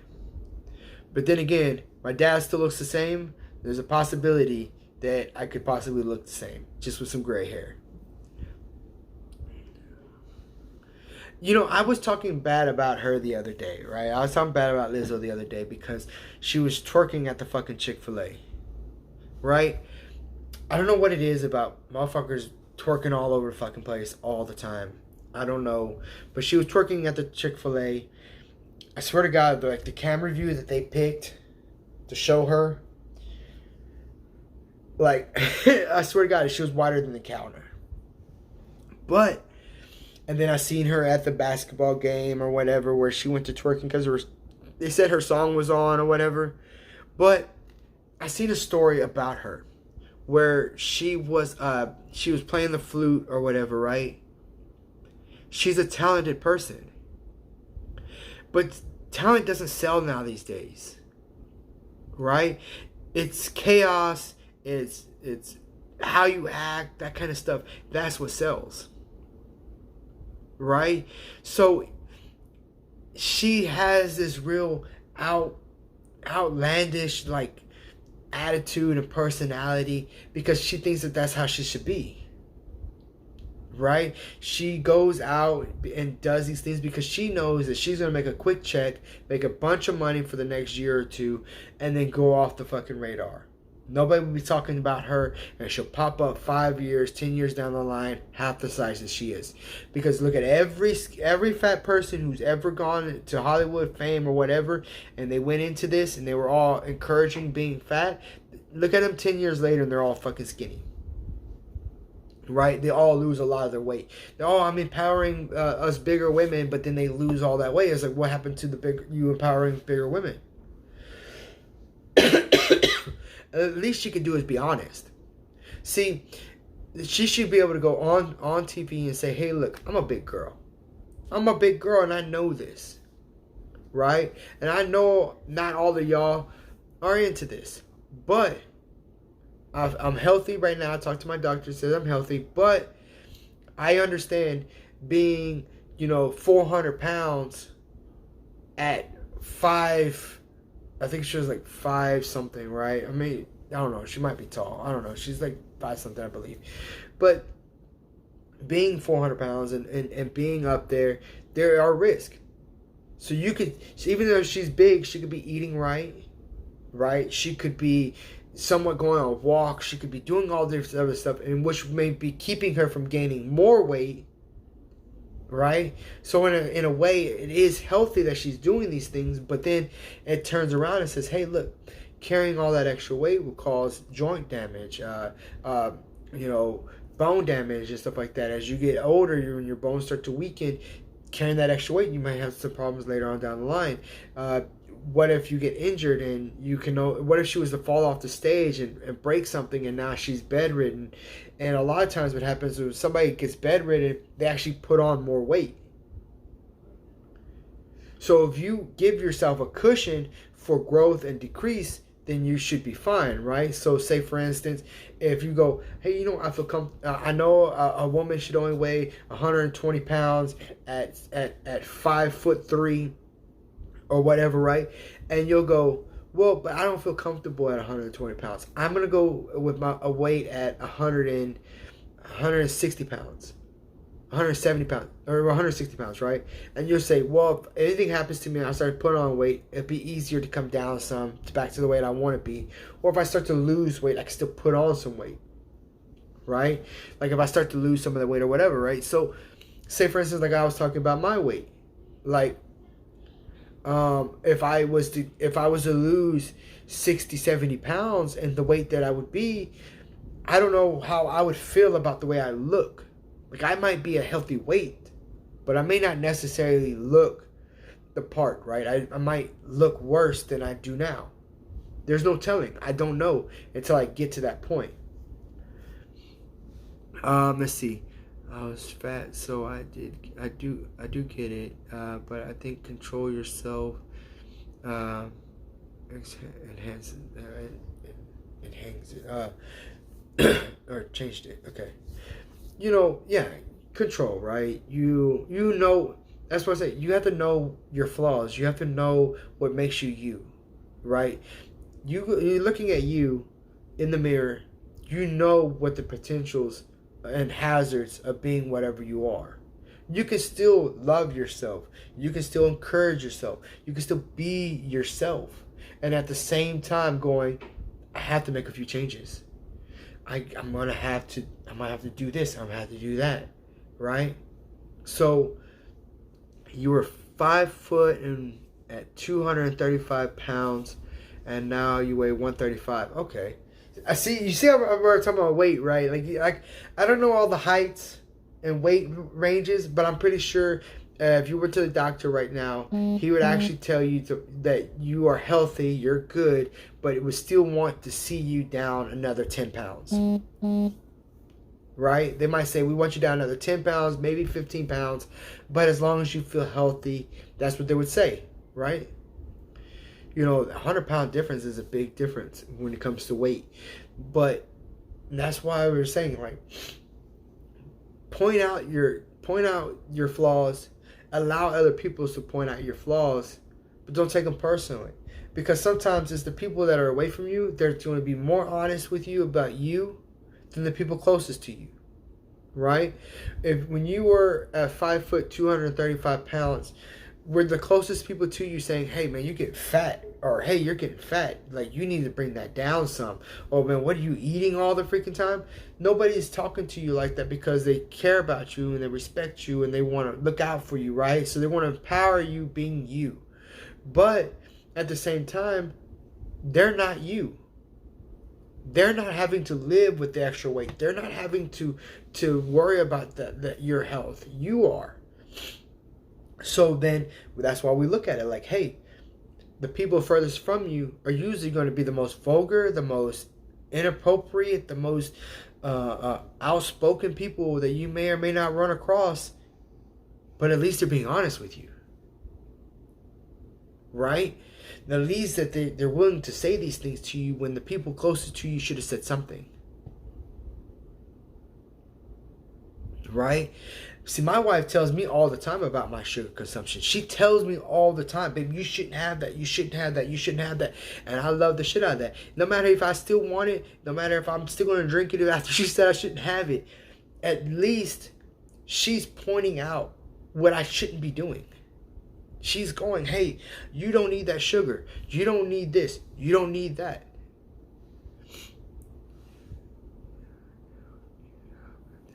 And then I took a good look at myself and realized they were telling me the truth. Oh, see, that's good. And that's good that you had people close to you that was telling you these things and that were concerned about you, right?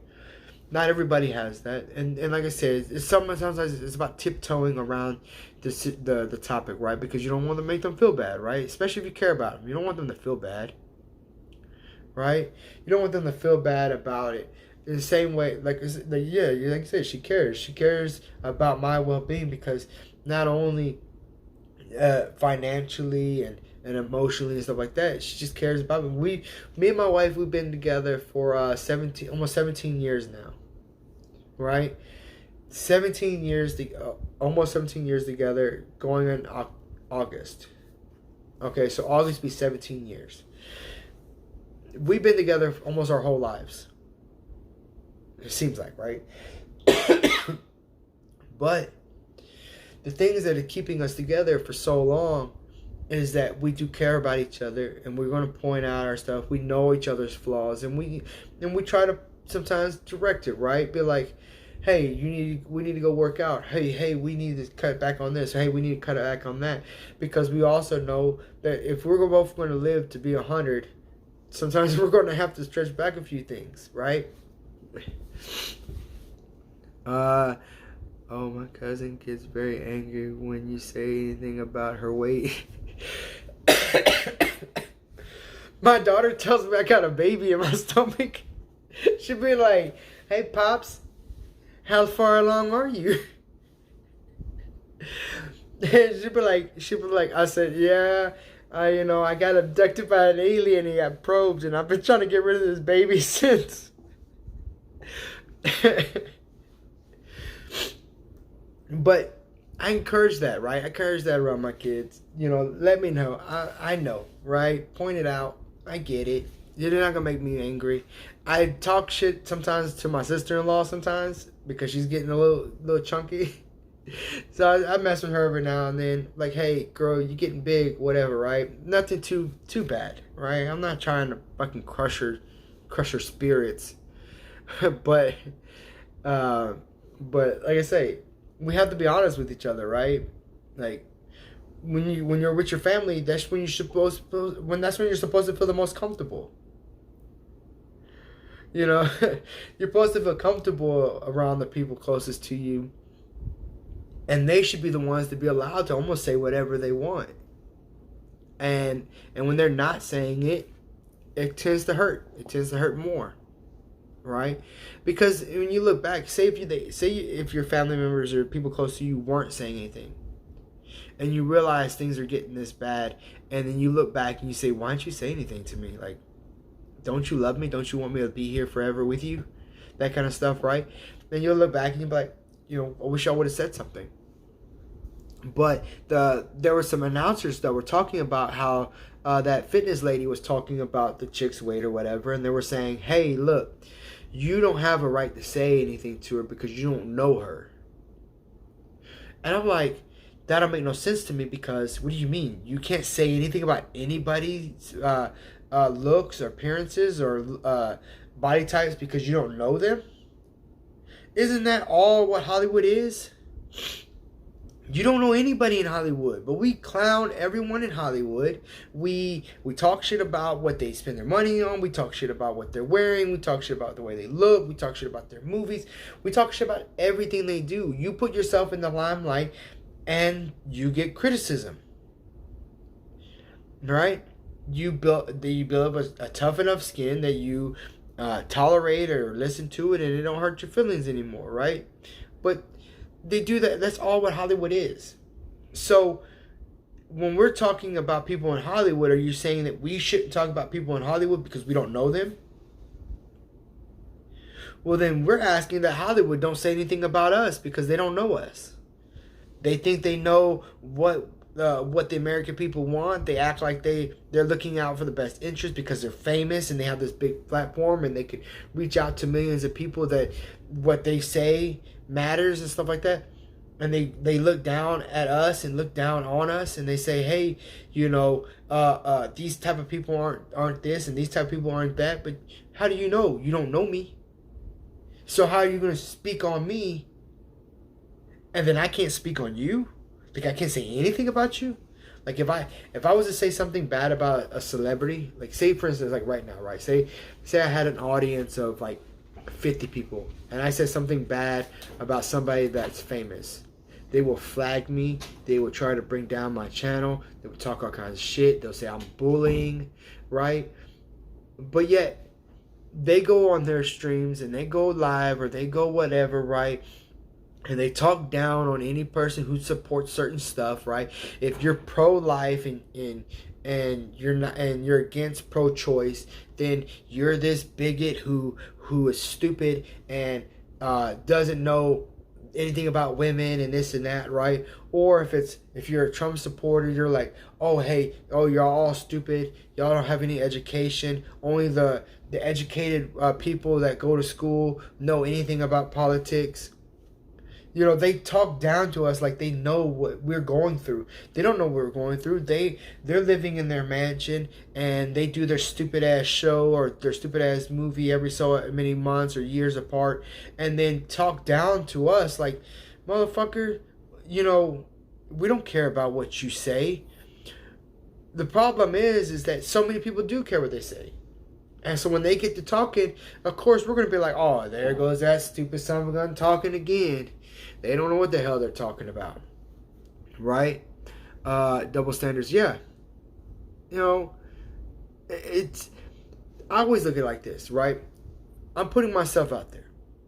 Right? I'm putting myself on YouTube for everybody. Right? I want everybody to see me. I want everybody to know me.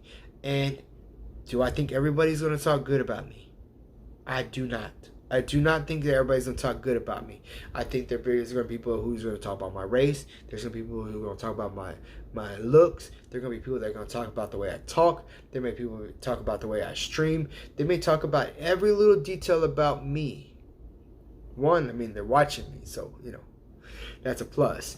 But the same fact is that they're going to talk about me, and I have to understand that they're going to talk about me.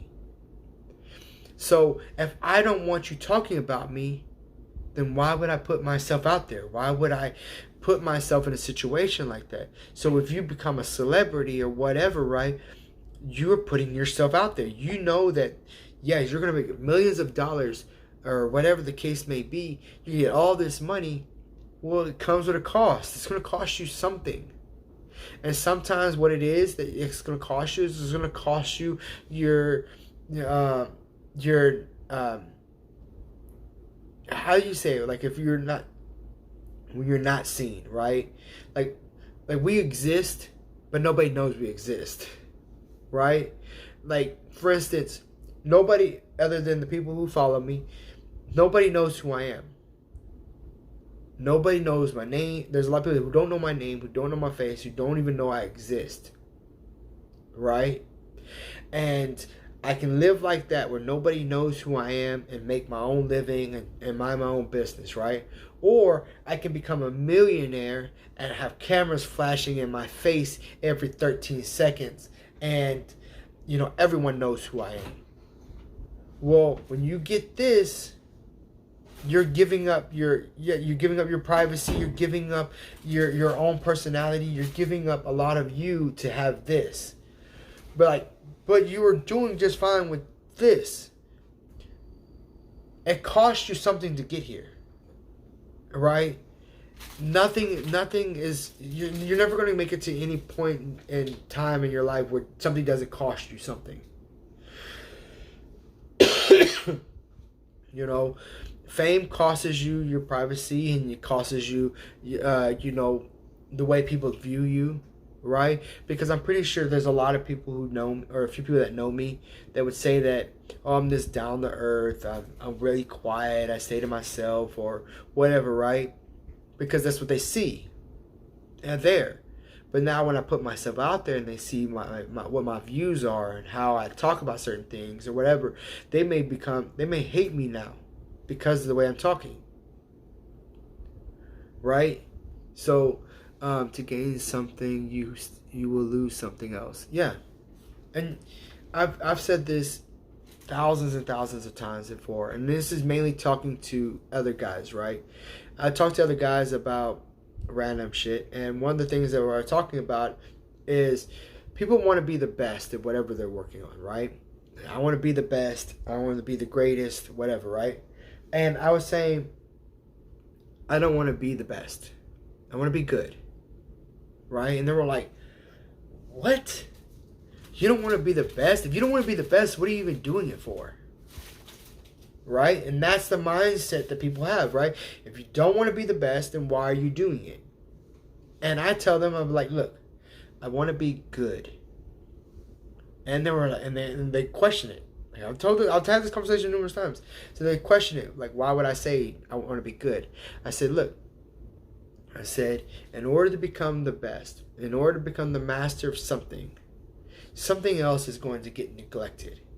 I can be the best YouTuber and neglect my whole livelihood at home. Right? I can become the best husband and neglect the children. I can become the best father and neglect my wife. I can become the best worker and forget everyone, right? You're having to, when you take something and you try to be the best, and the only bad thing about being the best is there's always someone better than you, so you'll never really truly be the best. You may be the best for a short period of time or even a time period, but someone will come and succeed you. They will come and pass you up. So that type of goal is a pointless goal, right? I want to be the best that I can be. Doesn't mean I will be better than any other person, than another person. Yeah, but see, I tell people, like, look, I want to be good, right? And they're saying, when I say I want to be good, I said I want to be a good father. I want to be a good husband. I want to be a good person. I want to be a good man. I want to be a good worker. I want to be good. And then I say I want to be good because, you know what? If I spread all my time out, if I spread all my attention out evenly, if I spread it out in being a good husband, if I spread it out in being a good father, and doing all these other things and being good at it, that's better than being the best at one particular thing. They have the saying for people who work. They say, jack of all trades, master of none. Right? And they say, I'm a jack of all trades, master of none. And people look at that, that's stupid. That's stupid. Who wants to be the jack of all trades, master of none? I want to be the master. No, because you know what?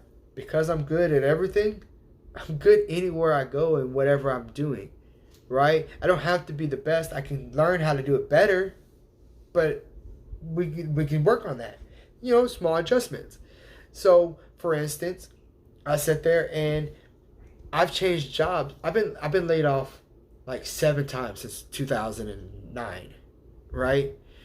Like 7 times since then. It says my mom calls me that. Yeah. See, that's an awesome title to have, right? Because you know what? That makes you versatile. It makes you're more valuable than someone who only knows one thing, right? You're more valuable, okay? That'd be like you going to school only for math and not taking reading, science, history, and such, right? So then, therefore, you know nothing about these other subjects, but you know math. You're the fucking best at math. You suck at everything else. And see, that's why that saying was invented and it gets spread around, because it's such a great saying that it makes sense. It's to give you a realistic goal and to teach you that spread your horizons. Don't only focus on one thing. You know, focus on more than one thing from time to time, but don't take more than you can handle, so on, right? Because, like I said, I've been laid off 7 times. 7 times since 2009. And in those 7 times I've been laid off, every time I took a new job, I started doing something I never done before. But guess what? There's been times that I've been laid off and I was able to go back to doing a job that I've done previously, just because I knew how to do it at one point in time in my life. I've been a pipe inspector. I've been a welder. I've been quality. I've been a supervisor. I've done hydro testing. I've done shipping and receiving. I've done forklift, grinding, painting, machine operating, crane operating. I've done a lot of work, like a lot of different work. Like I can't even put a resume together that has all the different types of work that I've done. But the fact is that say for instance I get laid off from a machine operating job, guess what? I do still have some experience in welding. I still have some experience in crane operating. I still have experience in all these other trades. And not every trade is worth a lot of money, but at least for the time being, I have a backup plan. I have something I can fall back on. So when I go to a new company, what happens is they see that I'm good in a lot of different things. They pay me pretty decently to know a bunch of different things. And I'm going, that's great. That's awesome. That means that even though they hire me for this particular job, they can move me around. I can do other type of work. And I'm going, that's great. I have learned how to build a house, build a regular house, an earth house, painting, computers, and much more. I love learning things. Exactly. Learning the things is fucking half the fun. Because you start doing the same thing over and over and over and over and over and over and over and over again, it gets boring. Right? It gets repetitive. It gets boring. You're going, man, shit. I want to know something new. I want to learn something better.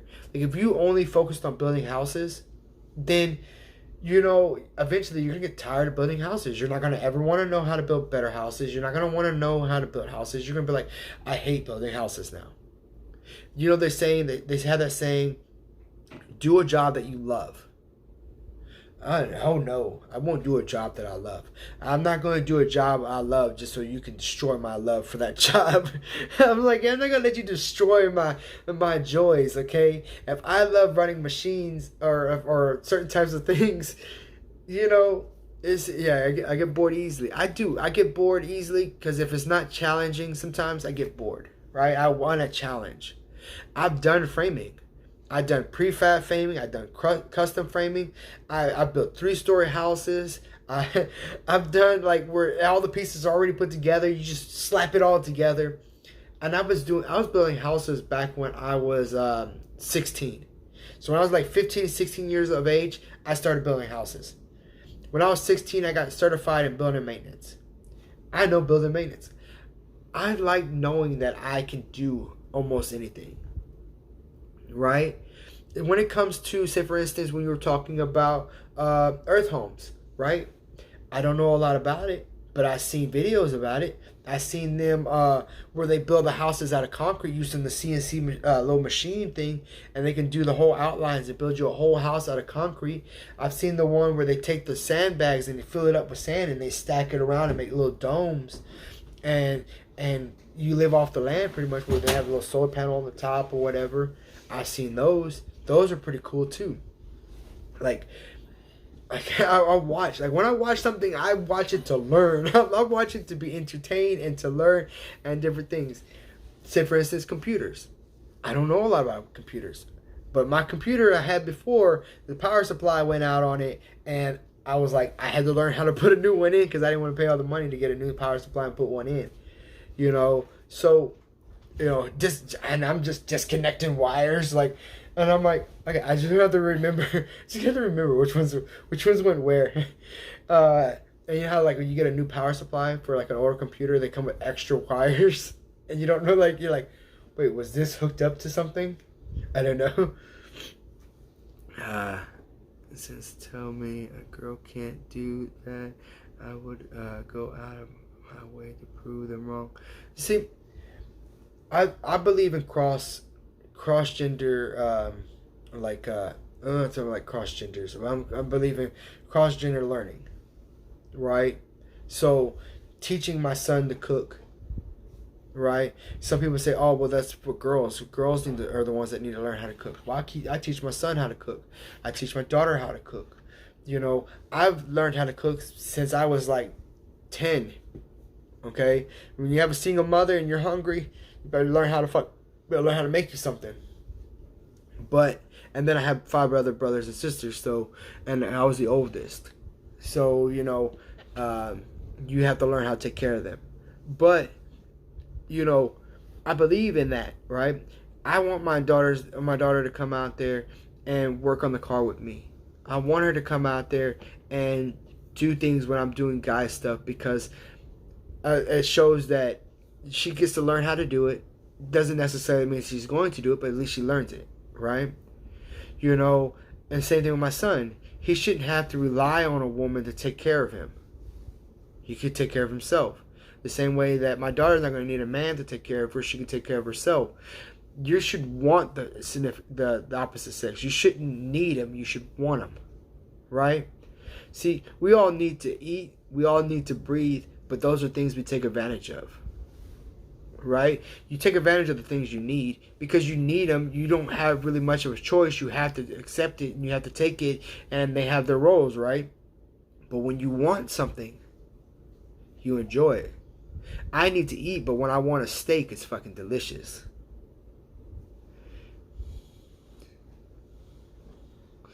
Yeah, exactly. I'm a strong believer of that. I'm a strong believer that they should know how to take care of themselves because you don't ever know how long it's going to take for them to be with somebody else anyways. So they got to at least be able to take care of themselves. But at the same time, like I say, you know, we have to teach them these things, right? I remember there was a time I tried to go in cooking, right? It was during the time that I was picking my trade, right? Because I had to pick a trade for what I was going to do, right? And it was automotive, building maintenance, building trades, culinary arts, and something else. There was something else, right? Oh, and horticulture, like lawn cutting. I didn't want to get in the lawn cutting one because I looked like a Mexican cutting grass, and that was too familiar. So I was like, I'm gonna stay away from that one. But a lot of them were full, so there was only maintenance, culinary arts, and other stuff, right? So I tried to join the culinary arts because I was like, I love cooking. I like food. This would be great, right? Not because I wanted a particular type. I was like, I think I can do this.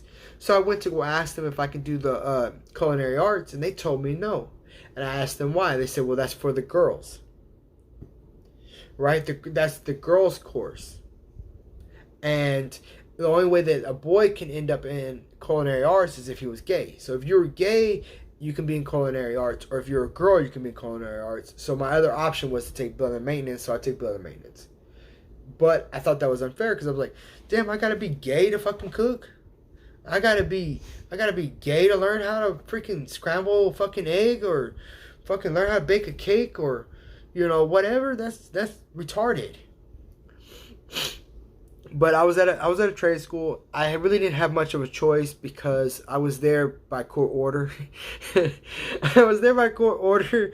So, you know, you kind of take what's available. Yeah, you take what's available. But at the same time, I thought that was stupid because I was still young. I was like 16 or I was 15 or 6. Yeah, 16. I was 16 when I was there, right? So even as a young kid, you kind of look at that. You're going, man, that's stupid. Why do you separate that like that? I mean, why can't I? But my problem is they took so many programs out of school, man. I hear in movies and shows how they have shop and they had I was in trouble. I got some trouble relatively young. But when you grow up like how I grew up, you kind of get yourself into some trouble sometimes. My mom had a rule that if the daylight was out, you weren't allowed to be at home. You couldn't be inside. So you had to find things to do. So sometimes we would get in trouble and stuff like that. And I started working at a very young age. When I was, I want to say when I was like 12, 13. I was like 13 or so. I took a job at a tire shop. Right? So I worked at a tire shop. Even though I wasn't supposed to be working there, they paid me to do work because they knew my mom. And so since my mom never worked, she never had a job. It was food stamps and TANF, right? Yeah, I learned. Trust me, I'll learn. I try to teach my kids not to be like me, as much as a hypocrite as that may sound to my children or anyone else. Because I've had conversations with other people when I say I don't want my kids having premarital sex and I don't want my kids to have get into drugs before they're old enough to choose to do drugs or not. Even though I wouldn't want them to ever get into drugs, but once they get of age, it's their choice, right? it should be their choice. If you want to do it, fuck it. It's your life. It's your business. It's gonna suck. I'm not gonna like it. Whatever. But it's still your choice. But it's like I look at it. I'm like, I try to teach them, right, not to be like the way I was. And if I start talking about, you can't, I don't want premarital sex with my children and stuff like that, and I want them to grow up and find somebody and then have sex later on or whatever. And they're like, oh, well, you had sex when you were underage. You had sex when you were 15. You had a kid at 16. You're like, exactly. These are things I don't want my kids to do. I mean, I'm probably not the best spokesperson for not having kids young, but I'm also not going to promote it either. Because the good thing about having kids when you're young is by the time you're old enough to actually have some stuff, your kids are damn near grown. Right? Yeah, think about it. My daughters just turned 16. My son just turned 13. I'm only 33. 10 years from now, my son would be 23. My youngest one will be 23 years old in 10 years. So, I mean, in 10 years, at 43 years old, you're almost hitting your peak of growth. That's when people are looking at you differently. You have this different stigma about you in age group, right? And you have another 10 years to work after that where you're going to make your best money, you're going to have the best opportunities, and then you're going to start getting old and people are going to start letting you go. Right? They're going to start like, oh, you're too old now, right? Yeah, just because I did it doesn't make it right. And see, and that's why I say in some aspects I see it, right? Your prime years are in your youth, right? As far as child production and stuff like that, right? Because they say that women who have children after the age of 28, they are at higher risk of pregnancy complications, and their children come out certain different types of way, right? Maybe their eggs got a couple scrambled eggs now. Some of them are overcooked.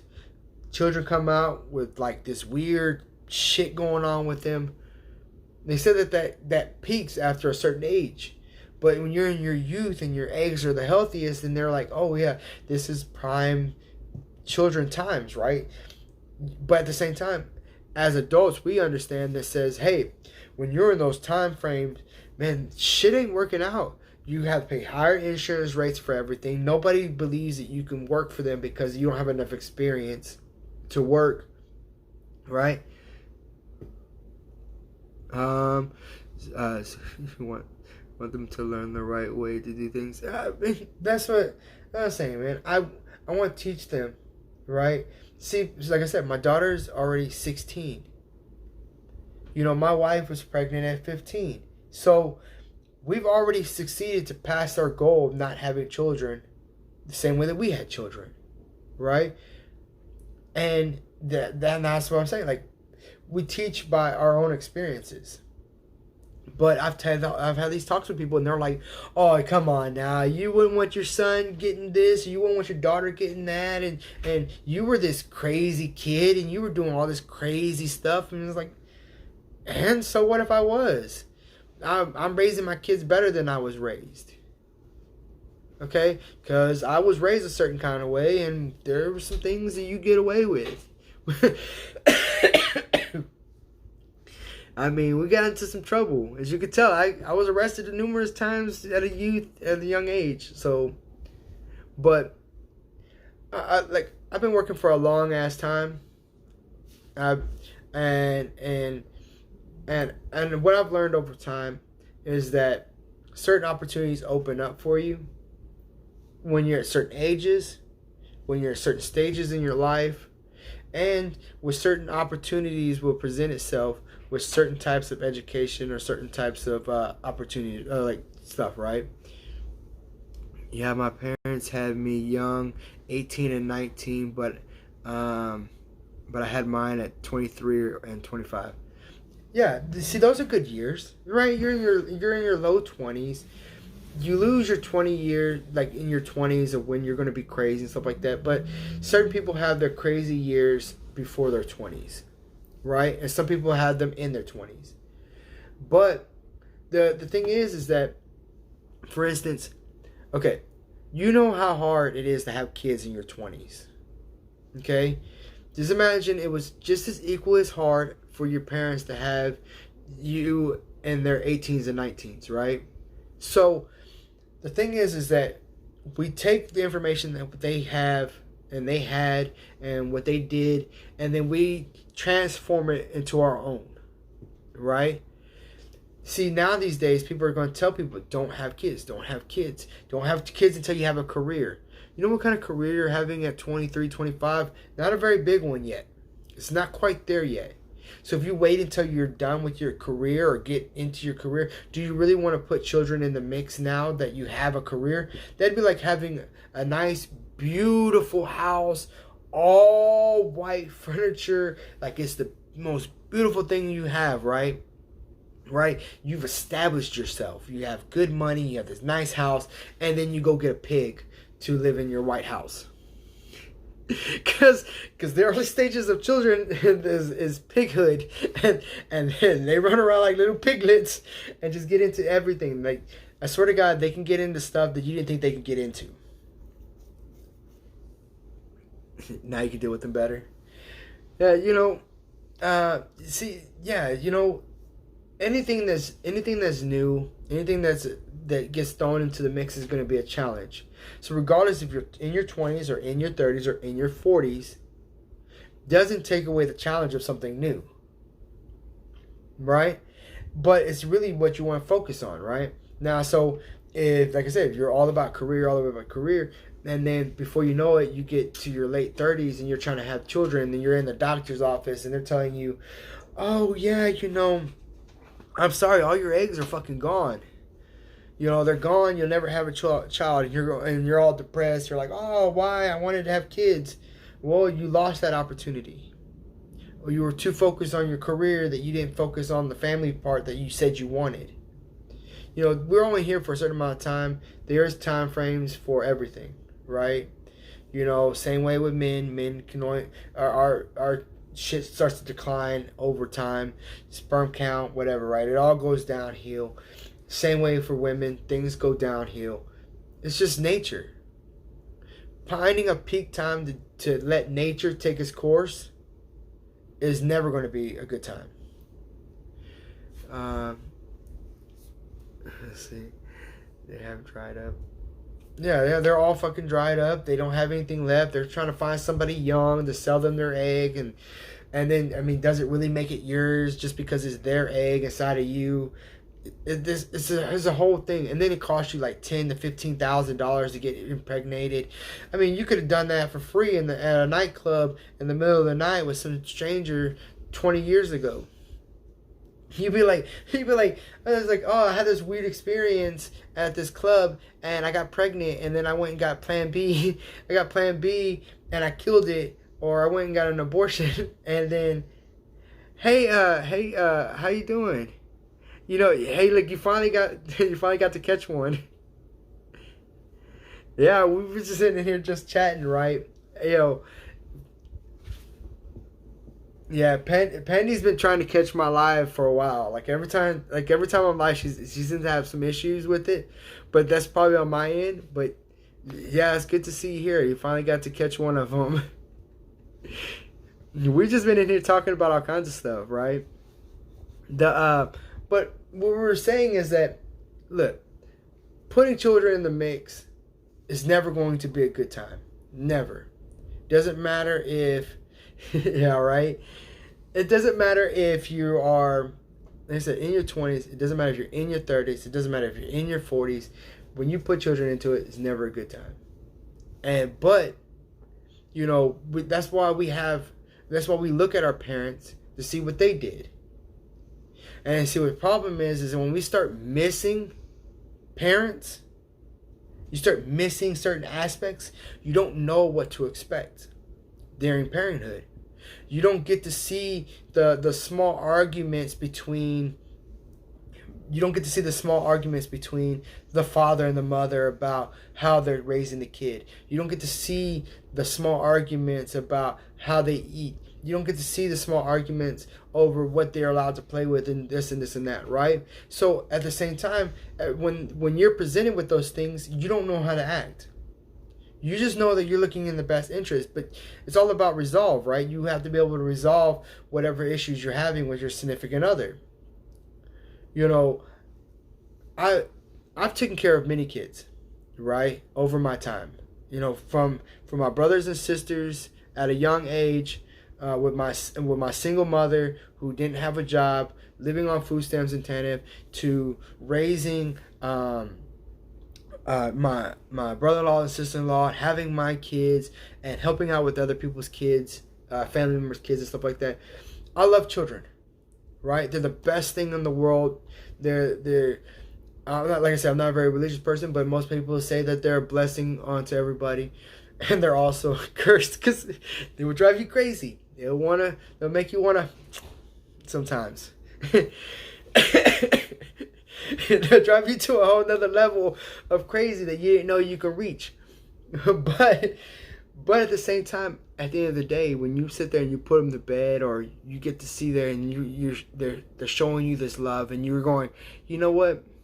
I wouldn't change it for the world. I would do this all over again. And I would tell anybody, like, man, everything I've done, every little detail that I've done over my period of life, right? The wrong, the good, the hateful, the different things that I've done, I would do it all over again, because all those things, every little detail, made me who I am, right? Every little detail makes my character what it is, because I've learned from these things. And see, what I've never really quite understood is how we grow up with people, right? And they act a certain way, and then they start to get older, and then they act like they've never done these things before. Like, they never complained about these things before.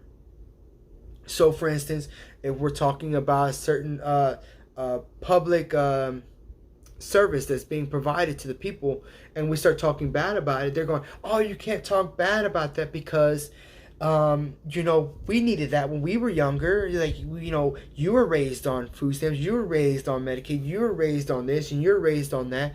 And you go, so we shouldn't make an adjustment? So we shouldn't fix a few things? So you think that everybody was on the up and up? Because I remember numerous times of parents and stuff like that buying food stamps from other people, fucking $2, $1 on the $2. So you buy $2 worth of food stamps, you pay $1. So you needed $50 in food stamps, you pay $25, you got $50 in food. I knew people that were doing that kind of stuff. So you got this stuff going on that's not supposed to be going on, right? People are triggering off that money. And then you say, oh, man, we need to make an adjustment.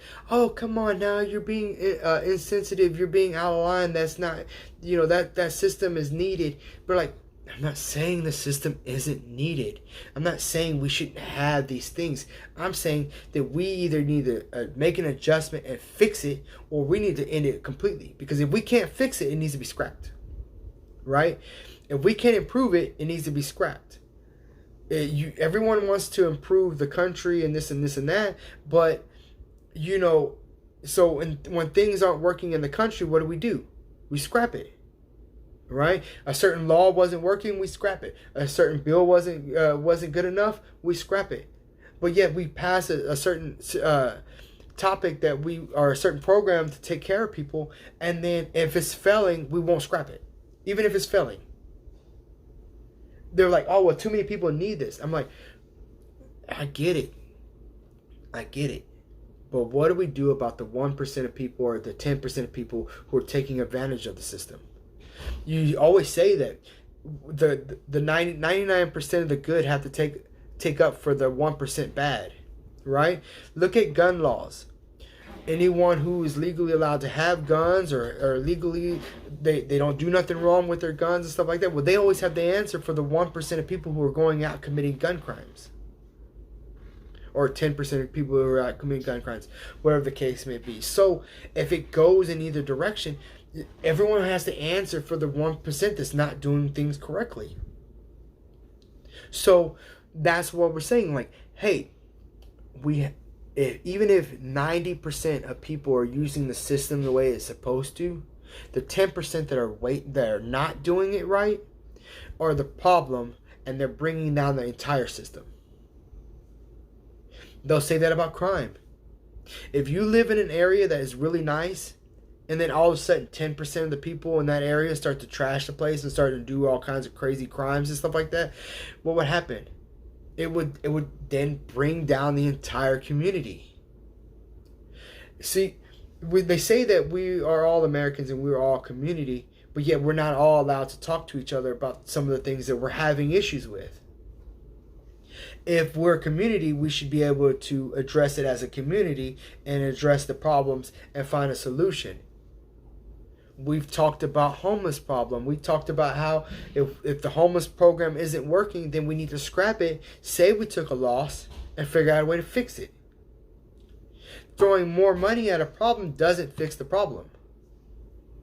If you got a car and every other weekend it overheats, right?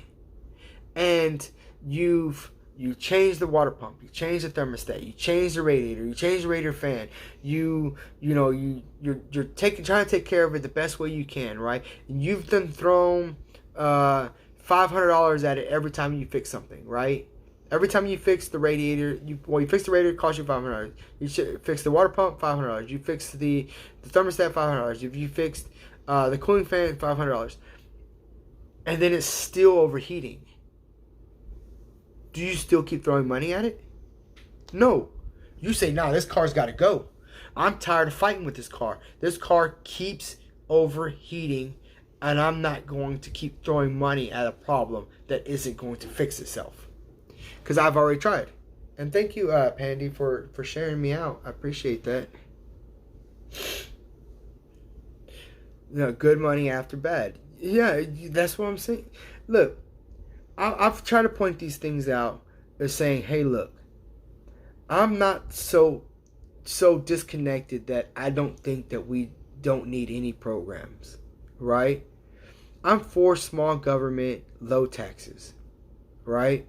Smaller government, low taxes, but at the same time, this government promised all these states, all 50 states, that they would look out for the best interests of each state, and in return, the states will keep funding the government, and they would make sure that the states are protected and have the resources that they need, right? So if one state didn't have enough, another state would pitch in and help it out, right? As a community, as a large community. Now, the thing is that we're part of the community. Okay, we're like a machine.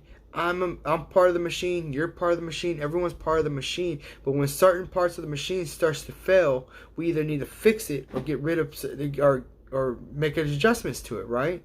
Though unfortunately, the country isn't a machine that you can get rid of, but you have to make adjustments to it. You have to fix it. But that's why it's so important that we have these conversations, because not every conversation is driven by hate, right? I don't hate the homeless. I don't hate the poor. I don't hate people who are on food stamps. I don't hate people on Medicaid. I don't hate people that don't believe what I believe, who want bigger government, who want whatever they want. I don't hate that person. I may hate your ideas, but I don't hate you, right? I don't hate the person. The person's done nothing to me. I mean, in a way, they kind of do when they vote in their best interest and against ours. But at the same concept, personally, they think they're doing the right thing. So I don't hate them. I told my kids this. I said the Democrats think they know what's best for us. The Republicans think they know what's best for us. The problem is, in order for when one person wins, somebody loses, right? When the Democrats win and they're pushing all these Democrat ideas, all the Republicans are falling by the wayside and they're losing, right? Then the tides flip and it goes all Republican. Now the Democrats are losing and the Republicans are winning. It's a constant battle of tug of war. The problem is that there's people in the middle who just want us to get along and move forward, right? But there's so much hatred, and it's not. It's that hatred is where it's driven by the intolerance of other people's ideas. Yeah, that's what they were saying as well. We should have a cap on how long a politician serves, right? But at the same time, think of the wave, right? Think of the wave, okay? As society constantly changes, just imagine when we're at those peaks of society that we can't stand, and they're the ones getting in office, and the people that we did like are being pushed out, right? So sometimes it has an effect, a negative effect, if we were pushing people out just because of a cap. But I don't see how in some communities these politicians are still winning, right? How much money they how much money they can make. Yeah, their finances, that right there I have the biggest problem with, right? I almost don't care how long a senator or a congressman's in office, because we vote them in, more than I have the problem of how much money they make. Okay? Because just because you are the face of us doesn't mean that you should make all this money. And guess who's paying you? The taxpayers are paying you, and you're going, oh, well, not all the money that I'm making is from taxpayers. Oh, what do you mean not all the money you're making is from taxpayers? Then where are you getting it from? Oh, well, we got investments, and, we have deals and companies, and we write books about what goes on in the government and that kind of stuff, right? And you go, wait, hold the fuck up. Hold on a second. No. I didn't put you in office for all this. I didn't put you in office for you to write you a new book about what goes on in office. No, I didn't put you in office so that you could get these good deals. I didn't put you in office so you can start your new business, trading and stuff like that with other rich people. No. I put you in office just to be the pretty face of my community, to make sure that the president or whoever is holding up on their deal. And like I said, the deal is that he said that the presidents, not just this president, but presidents are supposed to help give you the resources for your community if needed as a collective, right? The government needs funding to do so the states give them funding. The thing is that states don't give funding from their own state. They give the funding from the people that live in that state, right?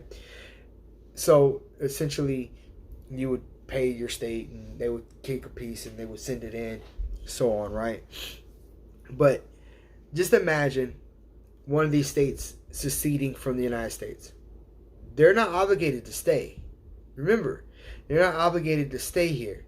The reason why each of the 50 states stay part of the United States is because they're just entwined so deeply that if they were to ever separate, they would lose certain amenities, right? So, say for instance, if California was to ever leave the United States, let's just say, right? Because, some of us want to cut California completely off of the 50 states, right? I heard that we're holding an auction, and we're taking some bids in for California, right? We will trade California for like 6 or maybe 10 other countries, right? What we'll do is we'll take them in, we'll put them as parts of the United States, and we'll just lose one and gain like 10, right? So, but say California was to ever leave, right? They have all this money. They got all these Hollywood celebrities living down there, right? They're millionaires or whatever, right? And say, for instance, they have a wildfire. Destroys over half of fucking California like it always does. But they no longer have funding from the federal government. Right? The federal government of the United States no longer funds them. Then California would have to pay for all that. right? You think they're all good with open borders now? Just imagine if they had to pay out of their own pockets to have these open borders, and the federal government was no longer supplying aid for food and health and stuff like that. Then the people would have to pay for that, and you would end up having a country like California, be its own country.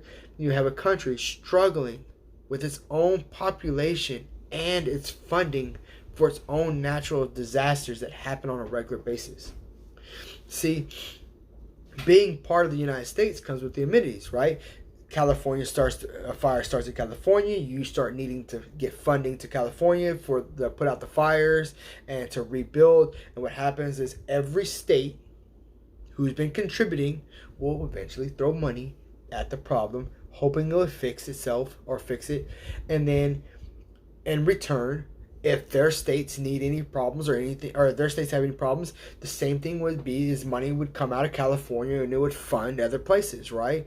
So if the tornado runs through through Kansas or through Oklahoma and destroys half a city, then the money would come from other states and help fund it. So throwing money to the government is understandable, right? You go, hey, the government needs money to take care of the stuff that goes on. I understand that. But the problem is that, okay, the government makes deals with other countries, right? They make gun deals, they make military deals, they make certain types of deals with these other countries, oil, so on and so on, right? So then the government's making money as if it's a business. Then they're getting tax-paying dollars as well. So they're getting tax-paying dollars and they're getting business dollars. Right? So they have both hands full of money. Now, when this right here is doing really well, this should start to fall. Right? Allow your people to pocket more and more money. Allow them to keep more of their money, because the more money they keep, the more money they're spending in commerce and they're keeping the markets going, and they're buying houses, and they're starting businesses, and they're supporting their families and so on, right? So then say deals are going really bad in business, right? Right now oil is not selling for very high. There's a bunch of wars going on. This money starts to decrease because you're paying for all these programs like food stamps and so on, right? Homeless problems, that kind of stuff, right? So this money starts to go down. Well, then this money would go up and say, hey, don't worry about it, federal government. We got you. Don't worry. We don't want you to fail. We have you. We have your back. So the problem is that the federal government, they're saying, hey, we need more tax-paying dollars for more healthcare, for more programs, more innovation and stuff like that, right? And then they're still making this. Then they're raising this up. Then when they raise this up, they make a little bit more. And then they raise this up. And they raise this up. And they raise this up. And before you know it, we don't have anything. And we're all depending on the federal government to bail us out, to give us stuff. And it becomes a problem. And people aren't looking at it like that. People aren't looking at it like, hey, you know, they're like, no, man, the federal government, they need to take care of us. They need to take care of us. They need to supply us with food. They need to supply us with healthcare. They need to supply us with this and supply us with homes. And we should let everybody in and supply them with stuff. Then you're going, hey, remember, the government only has this much money from what they're making on side deals, and they only have this much money that they're taking in taxes. So unless you're willing to give more so that they can do more, then what happens is that we finish the program, whatever the case may be. The problem is this never goes back down. It just stays where it's at. Because what happens is you get used to paying that. You get used to paying it. You get used to paying it. You get used to paying it. You get used to paying it. And you don't even realize anymore that you're paying this, and you've been paying it over the past 30, 40, 50 years. Right? And then you're asking yourself, what did I get for that? If you recall when the United States first became the United States, right? And what was that saying that they said, taxation without representation? Well, we're being taxed without visual representation. We are not getting things in return. We're not seeing this return on our taxes. Now, you will say, oh, well, it's returning by feeding the poorest, for supplying housing for low income people. You're going, well, I'm not seeing anything. You may be doing these things, but I don't see it. Yeah, taxes were never meant to support the country. They were like temporary things, right? You would tax a flat rate, right, for everybody, regardless, right? Because you still have to have a steady stream of income coming in, right? And every deal that you made as the country, that would have its own money. But see, what happens is, like during the British times and stuff like that, right? They would tax people higher so that they can build new mansions or whatever, right? Give money to the Queen without giving up their own, right? And they would increase more taxes onto the people. But the problem is that we were having a problem with that, because we were like, hey, hold on, man, you're taking more money so you can build you a new house so you can live like a king here. No, so we started having issues. But the problem is that people realized how effective taxes were and how willing people were to pay taxes if they thought that it was in the best interest for everybody. So if I was to tell you, increase your contributions to the United States government by 1% more of your earnings, give us another 1%, and we can get over half the homeless people off the streets, you would go, oh man, 1%? That's not bad. 1%? I can pay 1%. That ain't shit. That's 1%. I spent 1% at the grocery store the other day buying junk food. So then you go and you're like, man, it's just 1%. Well, you do that for every citizen. 1%. How much money you've earned, how much money you've collected. And then what happens is they take care of the 50% of the people. They get them all off the streets. They're all fucking taken care of now, right? And then maybe it took 3 years. 3 years comes by and you're like, hey, can I have my 1% back? No. No, you said we can have the 1%. You can't take it back now. Like, you just gave it to us. Like, come on now. Like, really? You want to take the 1% back? And you're going, well, I can't fight with the fucking government, man. They fucking, you know how they are, man. They fucking take what they want. Then the next year they say, hey, we need to raise another 0.5% because these natural disasters, man, Houston just got hit with a hurricane and they need aid. So we're going to have to send money to Houston. And, people lost their homes and their livelihoods and this and that, right? And you're going, man, what's a 0.5%? It's helping people. We have the best intentions. We want people to be good. And but the government is seeing this as saying, this is how I get another half. This is how I get another quarter. This is how I get another 1. This is how I get another 2. And they keep doing this to us. And before you know it, now we're looking at paying at over 18%, 20% of our earnings to the government. And asking ourselves, why? Why are we still paying so much? Oh, well, inflation, the cost of everything. We have to feed people. We have to clothe people. We have to make our deals overseas. They say a lot of our money goes overseas. We fund so many other countries, like really? Okay, so all right, so you're telling me that my money is making sure that this other country is doing good? Okay, well, can I stop it? No, you can't stop it. That's up to the government to stop. They choose if they want to stop it or not. You're going, the fuck? I'm paying them though. Let's stop it, please. No, it doesn't work that way.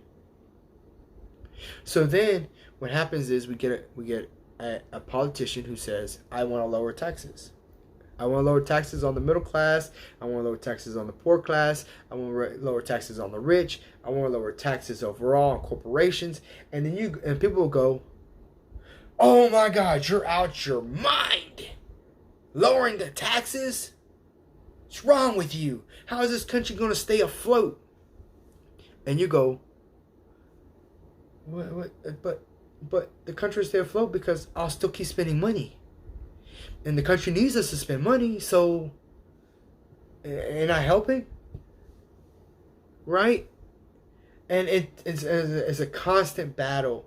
And then what happens is, then we get somebody who's saying, "Oh, we need more programs, we need more programs." So all the people who don't want more taxes taken out of their money is fighting that. They're going, "No, no, no, no, no! I don't want this guy in the office because he said that he wants to start this program. He said he wants to help fund this country. He said he wants to do this and do that." And you'd be like, "No, no! The last person we let get in the office raised our taxes by 3%. We didn't get that 3% back." And then the next guy comes in, he's all like, "Look, vote for me, I won't raise it." What happens is, every time that we get somebody in office, some disaster fucking happens, taxes go up. It's like for a company, right? Like when you work for a company and they're buying new equipment, right around it's time for you to get a raise, what do they tell you? They'll tell you, I couldn't get you this raise, this 25-cent raise per hour. I couldn't give you this 25% raise because we bought a new crane. But because this new crane is going to make us more money, but we had to pay for this crane, so I couldn't give you more money. It's always like that. Companies are doing the same thing that the governments are doing, where they always add a new expense right around the time that you're supposed to start to benefit, and they can't get that you benefit because they're having to invest more money into their company so they get more growth. And you're going, I want you to grow. You pay my bills. I want you to grow, but at some point I gotta grow too. Like, come on, guys. Like, don't leave us behind. So before you know it, you're with a company 10 years. You've got 3 raises, totaling out $2.25. And this company has increased its bottom line by $4 million. And that's what the country is doing too. The country is like, I'm going to keep you at this point right here. So yes, I know we're leaving some of y'all behind, but it's all about growth, and we're reinvesting the money back into the country. But you're going, no, invest it in us and let us invest it in you. Right? But a lot of people are saying that's what free college is for. We need free college because of this reinvestment, right? It's going to reinvest in the people. And I go, no free college. They're like, what do you mean no free college? No free college? People will get educations. People will be educated then. I'm going, nah, I don't want it. I can understand a free trade school.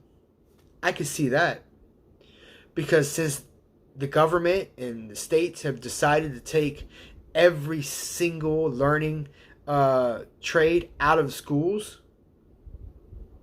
since they've decided to take every single trade out of school, auto mechanics, home ec, gymnastics, or just anything out of school, that only the rich schools have it now, they decided to take all these programs out of the school. How are these kids coming straight out of high school and can't get a basic job as a plumber, can't get a basic job as an electrician, can't get a basic job at a mechanic shop, can't get a basic job at anything because they no longer have these abilities anymore? See, before, you didn't have to have any skills because then you could go and learn more of that skill at a basic level with another person. And then at that time, while you're still working, you'd go to school or whatever the case may be. Now, so if the government says, hey, look, I know that we've been pushing trades out of schools because of safety concerns, because if the child gets hurt, the parent would sue the school, and then we had to end it because of the cost was overwhelming, then you go, okay, they're adults now. 1 year in trade school, you learn some kind of skill so you can make a living. Nothing too off the wall, but you learn something. Then if you like what you're doing and you want to learn more about it, then you go to school. Pay out of your own pocket. Go to school like everyone else has been doing over all the years of college. People have been paying out of their own pocket. So then you would pay out of your pocket for the schooling that you want. But at least now you have an education to fall back on. You have some kind of skill that even if that career that you chose to go to school for doesn't work out, at least you have something to fall back on. Remember, I said I have a certification in building maintenance. That's my fall back on, because I intend to keep growing. So I'm investing in my growth, and I'm investing in my growth in time and effort, and making sure that I'm still growing in the trait that I want to grow in. At some point, I should probably go to school. I should probably go to school for either coding or machine technologies or something like that. But I'm not ready to take on, that $10,000 worth of debt or that $7,000 worth of debt. I'm not ready for it yet. I haven't balanced out a few things. So until I'm there, then I'll get into it.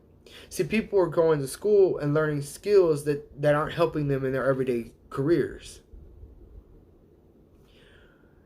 If you went to school for an art major, right? You're going to school for art. If you're not going to take a job doing art because they're not paying that well, then why'd you put yourself in debt for a trade that isn't, or a skill that's not going to help you in what you wanted to do? Then that would have been like an elective trade schooling. Then you would have paid that just because you wanted to do it. That'd be like me going to San Jack over here and learning how to cook, because they have courses for learning how to cook. So then I'm not going to be using that skill for earning a wage, but I can still go learn that skill. If you're going to school to learn a wage earning skill, then you would go for the ones that you want, that you think are going to make you the best wage. The other day on my stream, I said, look, I went and looked up what a petroleum engineer makes per year. Right? A petroleum engineer makes $67,000 a year on average. Right? There's some plus, there's some minus, right? Experience, time, doing it, that changes things, right? But on average, it's $67,000 a year. I said, well, how much does it cost to get that education? It said roughly around $150,000 for 4 years of education. I said, okay, 4 years of education, $150,000, okay, and your potential earnings for petroleum is $67,000 plus a year. You minus taxes, you're looking at roughly around about $45,000 a year after taxes, right? But you have at $40,000, you pay it off in 6 years, maybe 7 because of interest, and if you took a little bit longer paying it, right? But you spent money on a skill that was going to benefit you, because it was a tight 4 years of paying them right off the bat, but every year after that it's all profit. There are people who have student loans who are still paying on them 15 years later. Why are you still paying for them? Why didn't you pay it off once you got your career? Oh, well, my career, there weren't any job openings for what I went to school for. Well, what the fuck did you go to school for then? You'd be like, well, I went to school for quantum theories and stuff like that. And you're like, well, are you like in science stuff now or stuff? No, I work at the Big Lots down the road. The fuck? Working at Big Lots? You got a degree in thermodynamics and stuff, and you're like, somebody didn't make a good choice. And you'd say, I'm stupid. You're like, and you say, you should have gone to school. No, I didn't go to school, and I'm not in that kind of debt. But like, you have to be smart. This the things that we're not teaching our kids. We want our kids to go to school after they get out of high school, but if they don't have a career already picked out and know what they're going to school for, then you're sending them to fail. You're sending them, they're going to pass college, but if they don't pick a trait that they're going to use as their career, then you're screwing them. Because they're going to go to school and they're going to learn writing, or they're going to learn photography, or they're going to learn art, or they're going to learn certain types of history, or they're going to learn certain types of language, or whatever the case may be, and then never use it. And never use it. You're going, The fuck did we pay this money for you to go to school for then? Did we not teach you anything? We didn't. We didn't teach them anything. We didn't teach them what the purpose of going to school was for, going to college for. It wasn't for just an extra couple of years of school. We were sending you to college so that you can create a life for yourself. And then once you start making your life, you can always go back. Right? You can work your job and go to school. But I've had people tell me, hey, why don't you go to school? You can work and go to night school. It's like, but I don't know what I want to do. I don't know if whatever they have available is what I want to learn that's going to benefit me here. Right? I have to go to bed. See you next time around. Love the stream. Thank you for stopping by. I really do appreciate you coming by and hanging out with me. I hope that wasn't too bad. So whenever you come back, because all right, so that people will know, right? So that you'll know, and anyone else that comes by here, my streaming days are Monday, Wednesday, and Friday. Anywhere between 5 and 9 o'clock, depending. Usually I try to do them around 5 because I don't want it to be too late, because I do have to be at work early in the morning. But that's why I was saying, like, it's good that you would know when I stream, right? So if you ever want to catch one of the other shows as well, that you would know what time I'm here. I also gave you something for coming by and hanging out with me. I don't have too many of these out there because like not a lot of people come by, but I made you a moderator and I made Pandy a moderator, so that if when she wants to come by, she can come by, and she had moderator access as well, because she's good people.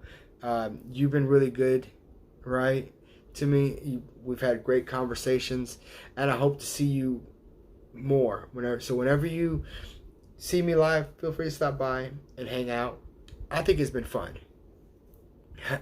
I joke around. I may not know a lot, but I feel like I know just enough that we can have these conversations, get some different perspectives, and have this back and forth. So I do, like I said, I do accept other people's opinions, because the thing is that my opinion is my opinion.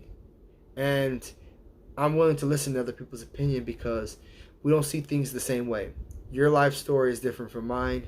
My life story is different than yours. But the thing is that we all still have certain things in common. We all just want to do good. We just all want to be good people, and we all just want to live our best lives and do our own thing. But no, I'll see you Friday. I like I said, I do appreciate you coming by, and man, you've been here for a while too. We've been at this for a while. But yeah, no, it was good to have you here, and I will see you next time. All right, so I'll probably only be doing this for just a little bit longer. I'm gonna go ahead and even this out until 9. All right, so I'm gonna do this until 9. So if any of you would like to hang out with me until 9, that's cool. If I can get a couple more people in here to discuss some more things, that's cool too. But earlier we were just talking. When we started the conversation we were talking about like where do we draw a line between body shaming, constructive criticism, and that kind of stuff, right? You know, that's where we started off at. This is where we started, but we ended up in a whole other dimension. No, Pandy. Look, I've seen you. I've seen your lives. You see me come by and everything, and like I said, I know you're good, and you know, like I said, I don't have a whole lot of ranches out there, but I have a few of them. I've been having issues with I guess with the quantity of people, right? Like, cause like I'll get people who come in and we'll end up talking the whole stream, which is great because they stay with me the entire show. The only thing is that I don't get a very high number count, right? Which is fine too. Like they can catch it back on the playback, but they'll see how long the stream is, and they might not want to play the whole thing.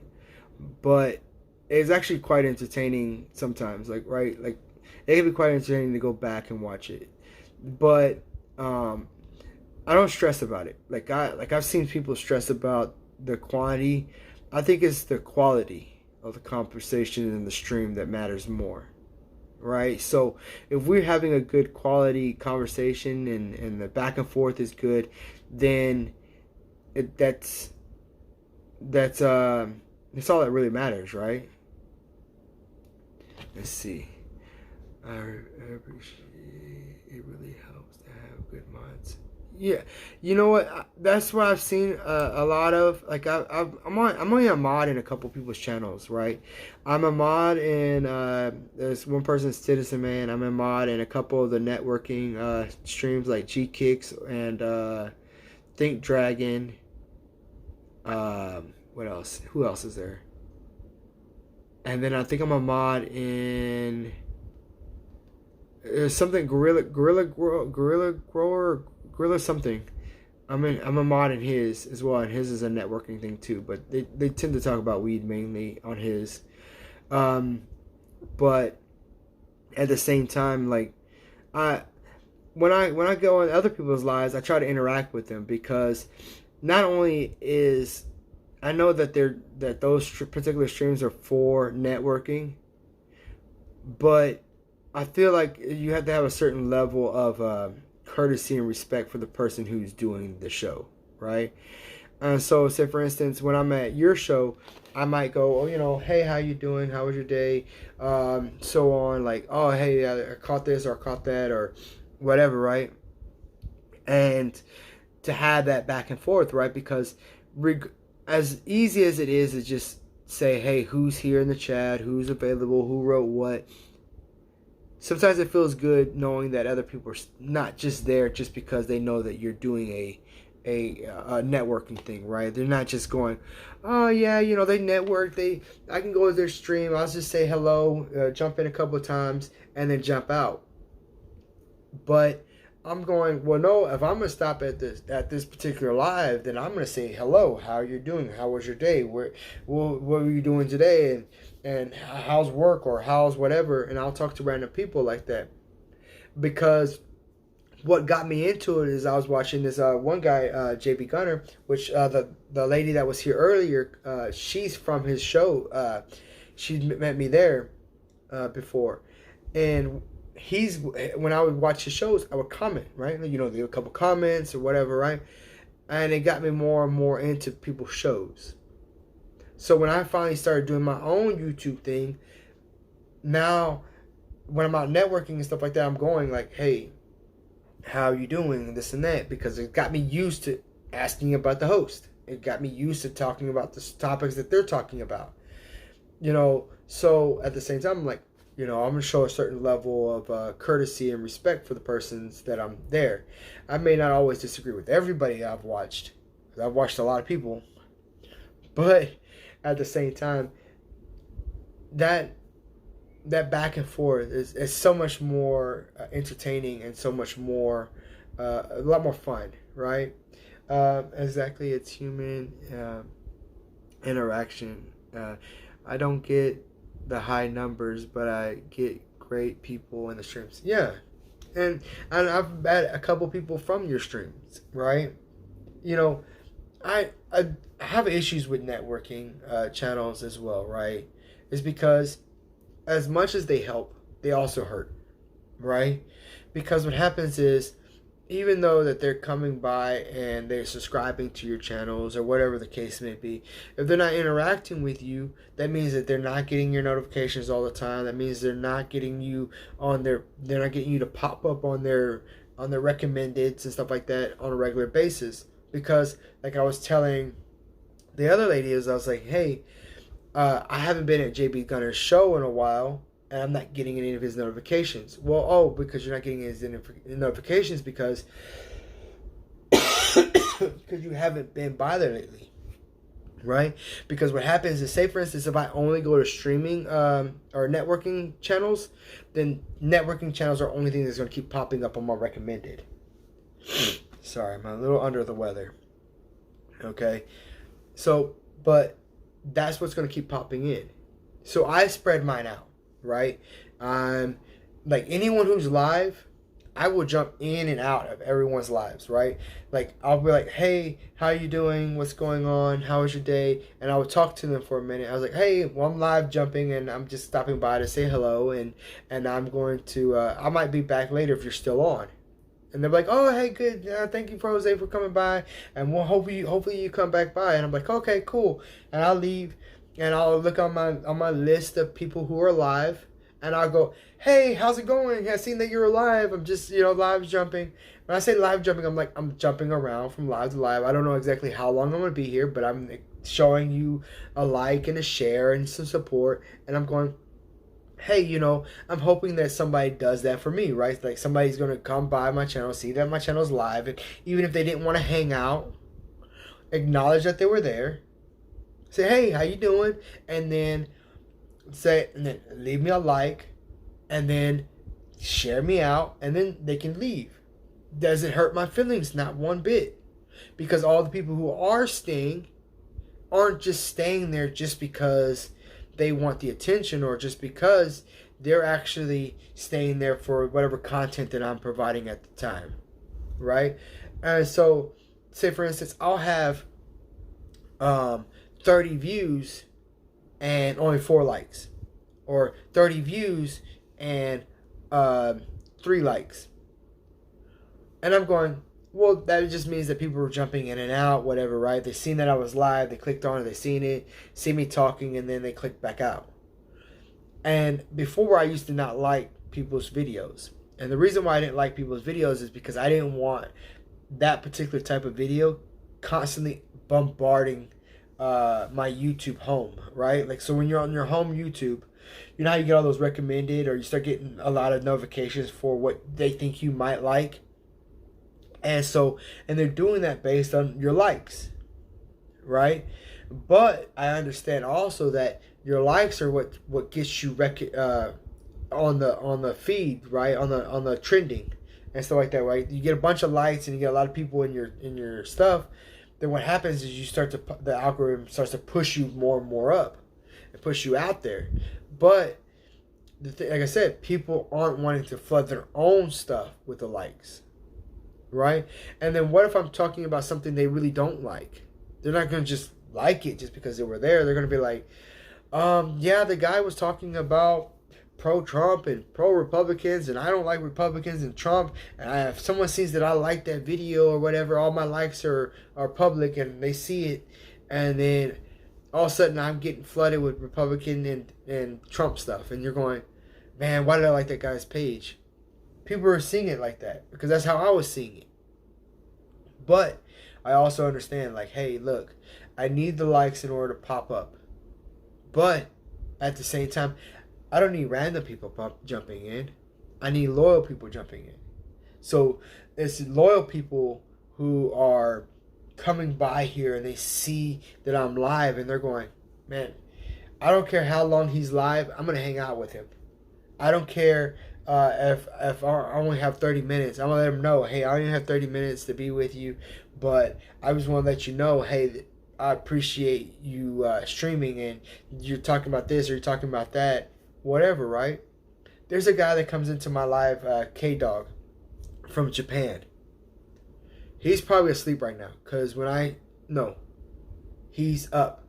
He's at work right now because when I was streaming at 9 or 10 o'clock the other day, he went on lunch break, right? So he's at work right now. I know he can't see what I'm doing, but if he does see me here, he'll be like, hey, I'm on my lunch break for a little while, and so I can only catch you for a little bit. And I'm like, shit, I mean, you're here. That's all that matters. It's like, you being here is you showing your support. Because the thing about it is, your time is valuable. Every minute you have is valuable. So every minute that you use to doing certain things, you're giving it away. And what you want in return is someone to give you almost equal, or if not some of their time, because giving some of their time is just as valuable, right? That's the reason why if you can't pay a ticket, the courts will lock you up and basically take some of your time, because they know how valuable your time really is. If you got a speeding ticket and you're like, oh man, I can't pay this $250 ticket, F it, I'm gonna let them make it a warrant. They can have to come pick me up. And then you sit there and they come pick you up, they take you to jail because you didn't pay the $250 ticket, and then you stay in jail until the $250 is paid for, right? They have a set rate and how much they credit you per hour or so on, right? So then you're going, well, I have more time than I have money, so they could have the time. But that's why they take the time. They're like, I'm going to take the time because, that's what you have. If you have time, then I'm taking your time. Yeah, and see, and it's a very touchy thing when it comes to, say, for instance, like support for support, right? Right? Say for instance, if I'm only checking you out because you're checking me out, the moment that you stop checking me out, am I supposed to then stop checking you out, right? And that's how a lot of people are looking at it as, hey, if you're not watching me, then I'm not watching you. And I'm going, well, I can't always watch you. I can watch you sometimes. I can dabble a little bit. But that's what I said. That's why I jump around, right? So I can show everyone that I'm still like in the YouTube markets, going through the waves of it and saying, hey, how are you doing? What's going on? Whatever, right? They see my name, they acknowledge that I'm there, that I am still showing them some support. But that support for support becomes a very touchy game because, say for instance, Penny, if you're watching somebody, right, you're like their shows, right? You're like, oh man, their show's a really great show. Their show's a really great show. But then you get busy, you disappear for like a month, right? Say your work takes you out of commission for the next month and you don't have any time available anymore, right?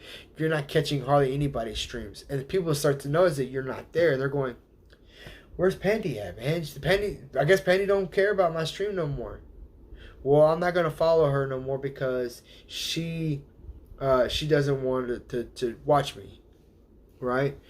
Enjoy commentary style, but has up incoming content creators we have to support each other. No, I'm not saying anything about you get what I'm saying. I'm using it as an analogies and stuff like that, like if you references and stuff like that. Like, so I don't want you thinking that I'm talking about you per se or talking about what you said, right? I'm saying it as in general, like these are how some people are looking at it. And some of the people that I have are from networking stream. So I'm not talking bad about the networking stream. I'm talking about some of the people that are in it. It's very one-sided sometimes, right? Like, you know how you get a notification every time somebody follows you, right? Who subscribes to your channel, right? You don't get a notification when they unsubscribe. Now, also, I've had messages that says, hey, I subscribe to your channel, right? And see that they're not, right? Get no notification, no increase in subscriber count, and you're going, yeah, that's not true. You just want me to come back and subscribe to you because it's beneficial that if I subscribe to you, because since I don't know if you're still subscribed to me, I'm more than likely not going to unsubscribe from you. But see, at the same time, I don't subscribe to anybody and then intend to unsubscribe from anybody. Like, I'm weird like that. Once I subscribe to somebody, I'm subscribed to you for life, right? Regardless if I'm watching the person's content or not. I'm subscribed to the History Channel, and I haven't got to see any of it in the past like 4 months, maybe 5. I haven't watched any of it in 5 months, so I'm still subscribed to them. They're not going anywhere. Same way with JB Gunner or anyone else that I'm subscribed to. I'm like, hey, I'm subscribed to you for life. This is a life thing. I plan on going nowhere unless they kick me off this thing. And if I end up running across you again, I'll resubscribe. But it is what it is. That's all I was saying. I may have to come across wrong. No, I wasn't saying that you were even coming off wrong or whatever, right? I was just saying, like, I worry about networking streams, right? As beneficial as they can be for each other, they can be just as devastating to each other as well, right?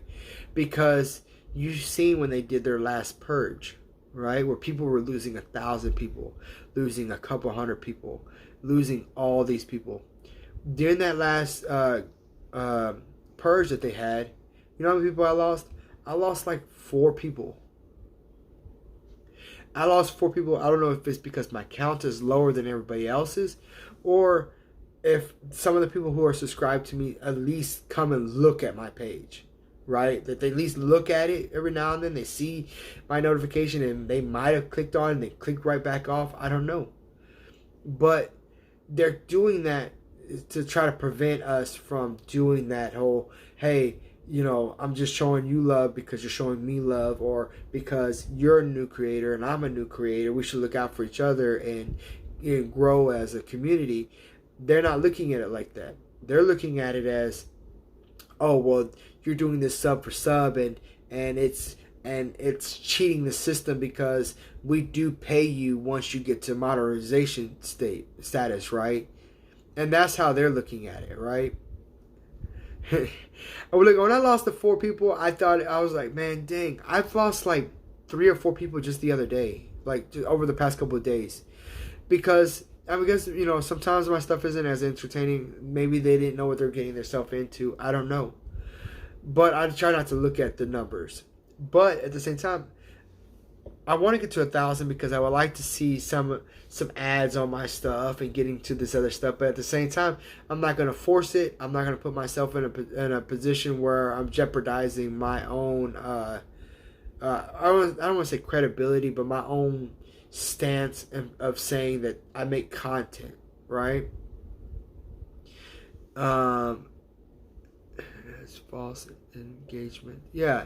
See, because people are, like I said, they're trying to get to 1,000 because the algorithm, once you get to over 1,000, stuff like that, they makes the algorithm think that you have a large base that's constantly watching you, and so when they give you these ads and they're paying for these ads, they're thinking that you're going to get a lot of traction, a lot of support, and so on, right? Because they want many faces looking at as many faces looking at the ad as possible. But if you falsely got to this so-called number that they're trying to get us to, or that we have to get to, then they're going, well, yeah, no, you're cheating us.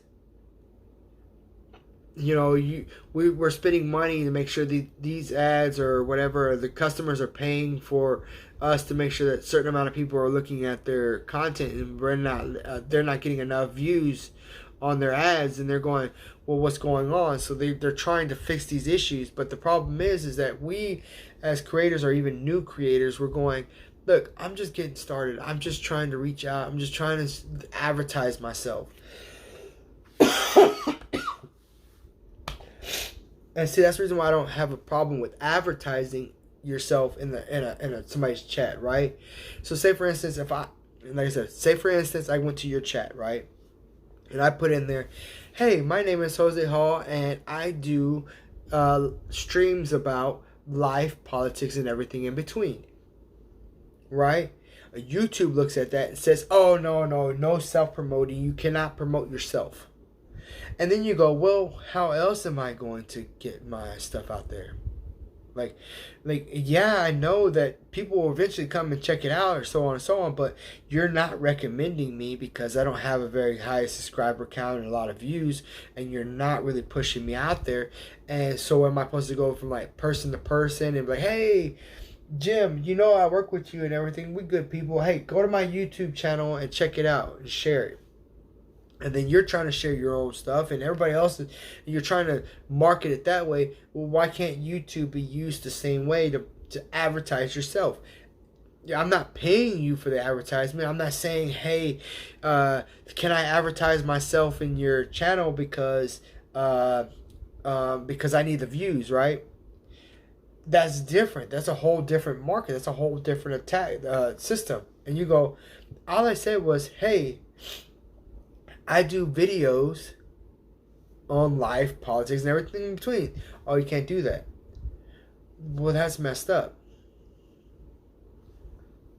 Yeah, and see, that's the most challenging part of it all. It's just, how do we promote ourselves and at the same time allowing people to actually determine on if they want to see your stuff, right? So, say for instance, I say I do life and politics and all this other stuff, right? And you have 80 people in your chat, right? Say you have 80 people in your chat and they all see me post, hey, I do videos on life, politics, and everything in between. And they go, I'm gonna have to go check him out. They click on my name, they subscribe to my channel so that they could check me out later. And I'm going, oh, great, I just got a new subscriber. They're probably gonna check me out later. Or maybe they're checking me out now. And then maybe only 10 people subscribe to my channel because they want to check it out later. And the other 70 people did not. I'm not gonna be like, oh man, the 70 people, because the other 70 people may not be into politics. May not be into certain things. They might go, oh well, if he would have said he was into gaming, I would have followed him then if he said it was in gaming. Or if he would have said he was in the beauty products or hair or makeup or traveling and stuff like that, then I would have checked him out. So finding out a way that we can let people know what we're into will also keep us from getting subscribers who aren't into our content, right? Because if they are going, you know what, I subscribe to this person's channel, I mean, they talk about stuff I don't even like, or they talk about stuff that I don't even understand, I'm just gonna unsubscribe so that I'm not subscribed to them. Their stuff stop popping up on my stuff, and then you end up losing a subscriber, right? So at the same time, it's almost like vetting. Like, can I vet my people before they become my people? Like, can they at least see what I'm about before? And they're like, oh, well, that's why they can go to your channel and read your about page section, or you do that little introduction video. But like, well, I'm still new. I don't have all that yet. Oh, well, you should have done that first. But like, look, I'm doing it my way. I don't know any other way than the way I'm doing it. That has been the biggest frustration, which is why I agree. I literally stopped focusing on the numbers. Yeah, you have to stop focusing on the numbers because they're going to grow. Your numbers are going to get really well. The fact is that you already have 1,000 people, or over 1,000 people subscribed to you. You have a base that's already following you on a regular basis. So you have some traction. And so your numbers are going to continue to grow because every time they share you out, more and more people see you. Now, the problem is that you're gonna have like these like moments where you get like a surge in subscribers and then a surge in lost subscribers, right? And the same thing for me. Like I was averaging like 5 subscribers every time I got on YouTube. So every other couple of days I get 5 subscribers, or maybe sometimes 2, sometimes 4, but I would get a few, right? One day right on Christmas or Thanksgiving, I had nothing to do, so I was on YouTube and I was going through all these networking streams and just saying hi to people and so on, right? And trying to advertise myself, but that was before they even really got even stricter on advertising yourself. But I sat there and I was like, hey, how you doing, this and that. Well, one time I got almost, I think it was like 25 subscribers in that day, right? That one day of me going out and networking myself out there, I got 25 subscribers. Like I spent the entire day just on YouTube, just networking, right? Getting myself out there. And I got 20 something subscribers. And then the very next day, 10 of them left.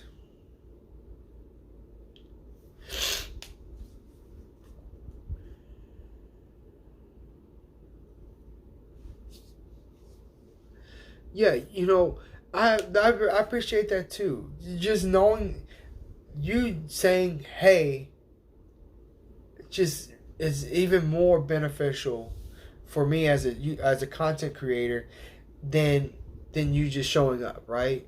Like, so if somebody just shows up, Yeah, they're watching the content. Yeah, they're into it or whatever. But when if I'm sitting there talking and I'm like, I want to have these conversations with my audience and nobody's saying anything, then I'm going, oh man, I wish they would say something, or at least say hi, or at least give me something to talk about with them. Let me help me know my audience, because some people stream just for networking. Some people stream just for content. Me, most of my streams are knowing my audience and having genuine conversations with the people that are here, right? So a lot of times I won't focus on what's going on out in the world. I focus on what we're talking about here as a community, right? So say for instance, earlier before you got here, we were talking about various different topics. But now that you're here and you're my main person that I'm talking to, we actually have something that we have in common. We have something that we could talk about that not necessarily is on the topic of what we were talking about earlier, but it's on a whole entirely different topic. But if someone goes back and watches this stream all the way to this point, because I mean, they would have to be like really into it to get to this point. But if they were to watch it to this point, they would sit there and see that we're having this genuine conversation about the plus and negatives of being into networking, like being either a networking stream or doing networking in general, right? Because like I said, that Christmas I got 25 subscribers. I mean, that Thanksgiving I got 25 subscribers, and then lost almost 10 of them the very next day. Well, when I went to my analytics, that shows me this big increase and then a big dip, and that doesn't look good to YouTube. YouTube doesn't like to see stuff like that. So when you go to these networking streams and everybody surges to add you, and then a bunch of people start dumping you not long after, then YouTube's looking at that like, oh, well, this person isn't as marketable as I thought they would be, right? And that's all that YouTube thinks of it as market. Can they market it off of your success, right? So as you grow and your success continues to grow, they're going to see your potential as a lot higher potential than mine. But that's only because I'm not there yet. But once I get to that point, they're going to hold me at a different standard. They're going to expect a certain growth out of me. And when they start to see this weird up and down, they go, oh, what the hell's going on?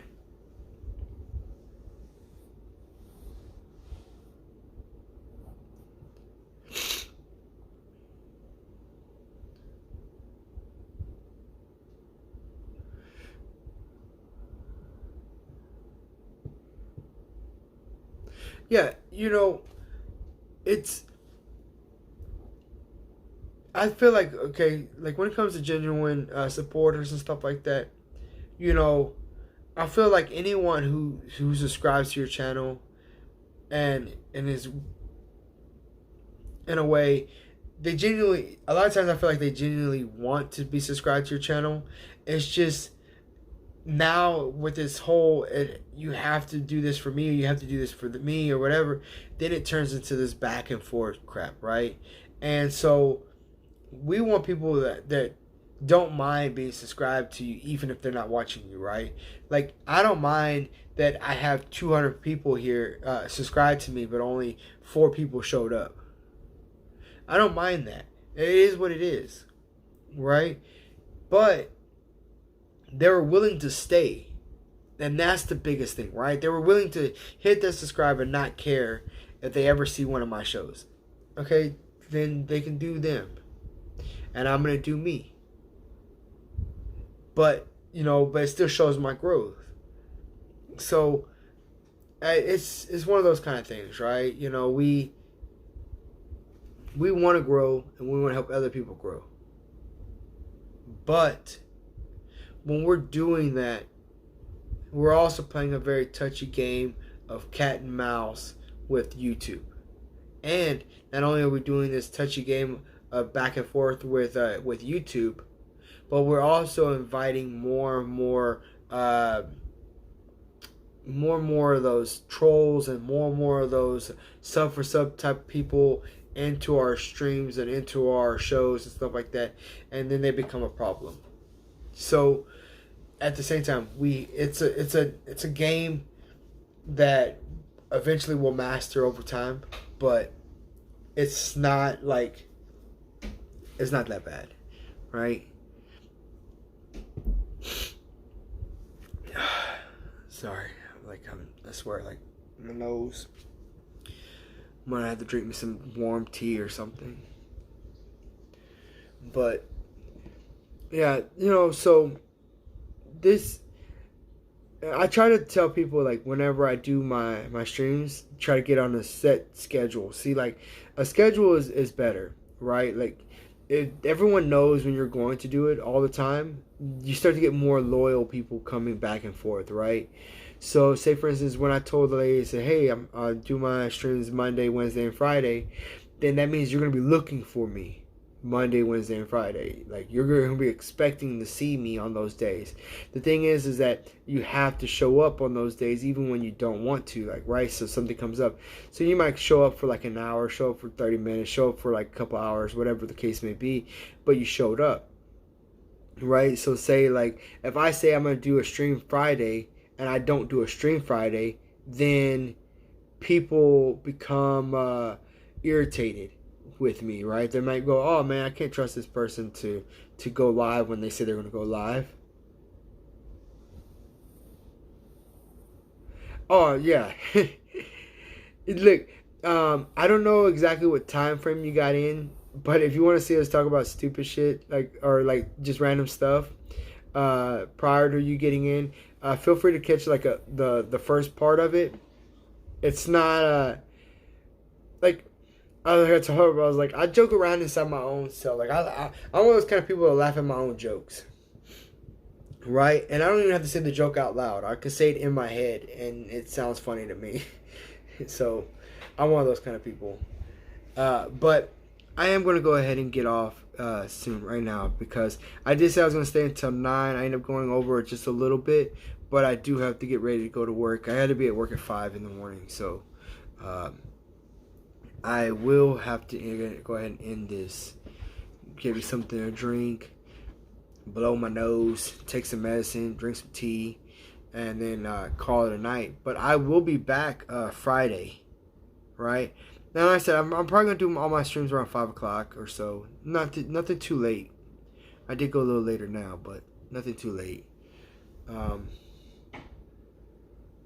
Yeah, just work on your nice little schedule, and people will know when to expect you, right? I mean, I try to get in, when I try to get in on random times and random lives, like doing them at random days, I get odd numbers, like weird numbers, and, so I'm still working on it myself. So I can't give you any more advice than I know of my own, but that's if there's any advice I can give, is that would be, schedule, right? If you say I'm going live at 8 a.m., or around, I always try to do around, right? So if I say around 5, that means somewhere around 5. I might go a little bit before 5. I might go a little bit after 5, but around 5 o'clock. But that gives you some room in case you're running late. But if you were to say I'm going live at 8 and then you don't go live at 8, people who were expecting you now no longer trust your schedule. So that's why I try to stick with mine, right? Like, so that's the only thing I know for sure that I can suggest is, just make sure that when you have a schedule that you try to do it. But if not, I mean, I guess that's your community tab and all that's for, right? You can let them know what's going on. I don't know how to use my community tab yet, but I'll figure it out. But I'm gonna go ahead and end this tonight. It's been great. I'm not feeling well. I'm just gonna go lay down, get comfortable. But I will see you Friday if you happen to catch me, and then we'll see what we ended up getting ourselves into Friday. All right. So it's been a good night, and I appreciate everyone who did show up. And I'll holler at you. And this has been the Jose Hall Show, and you already know where nothing's off the table and everything's up for grabs. So let's go ahead and end the night good. You have a good night. Bye.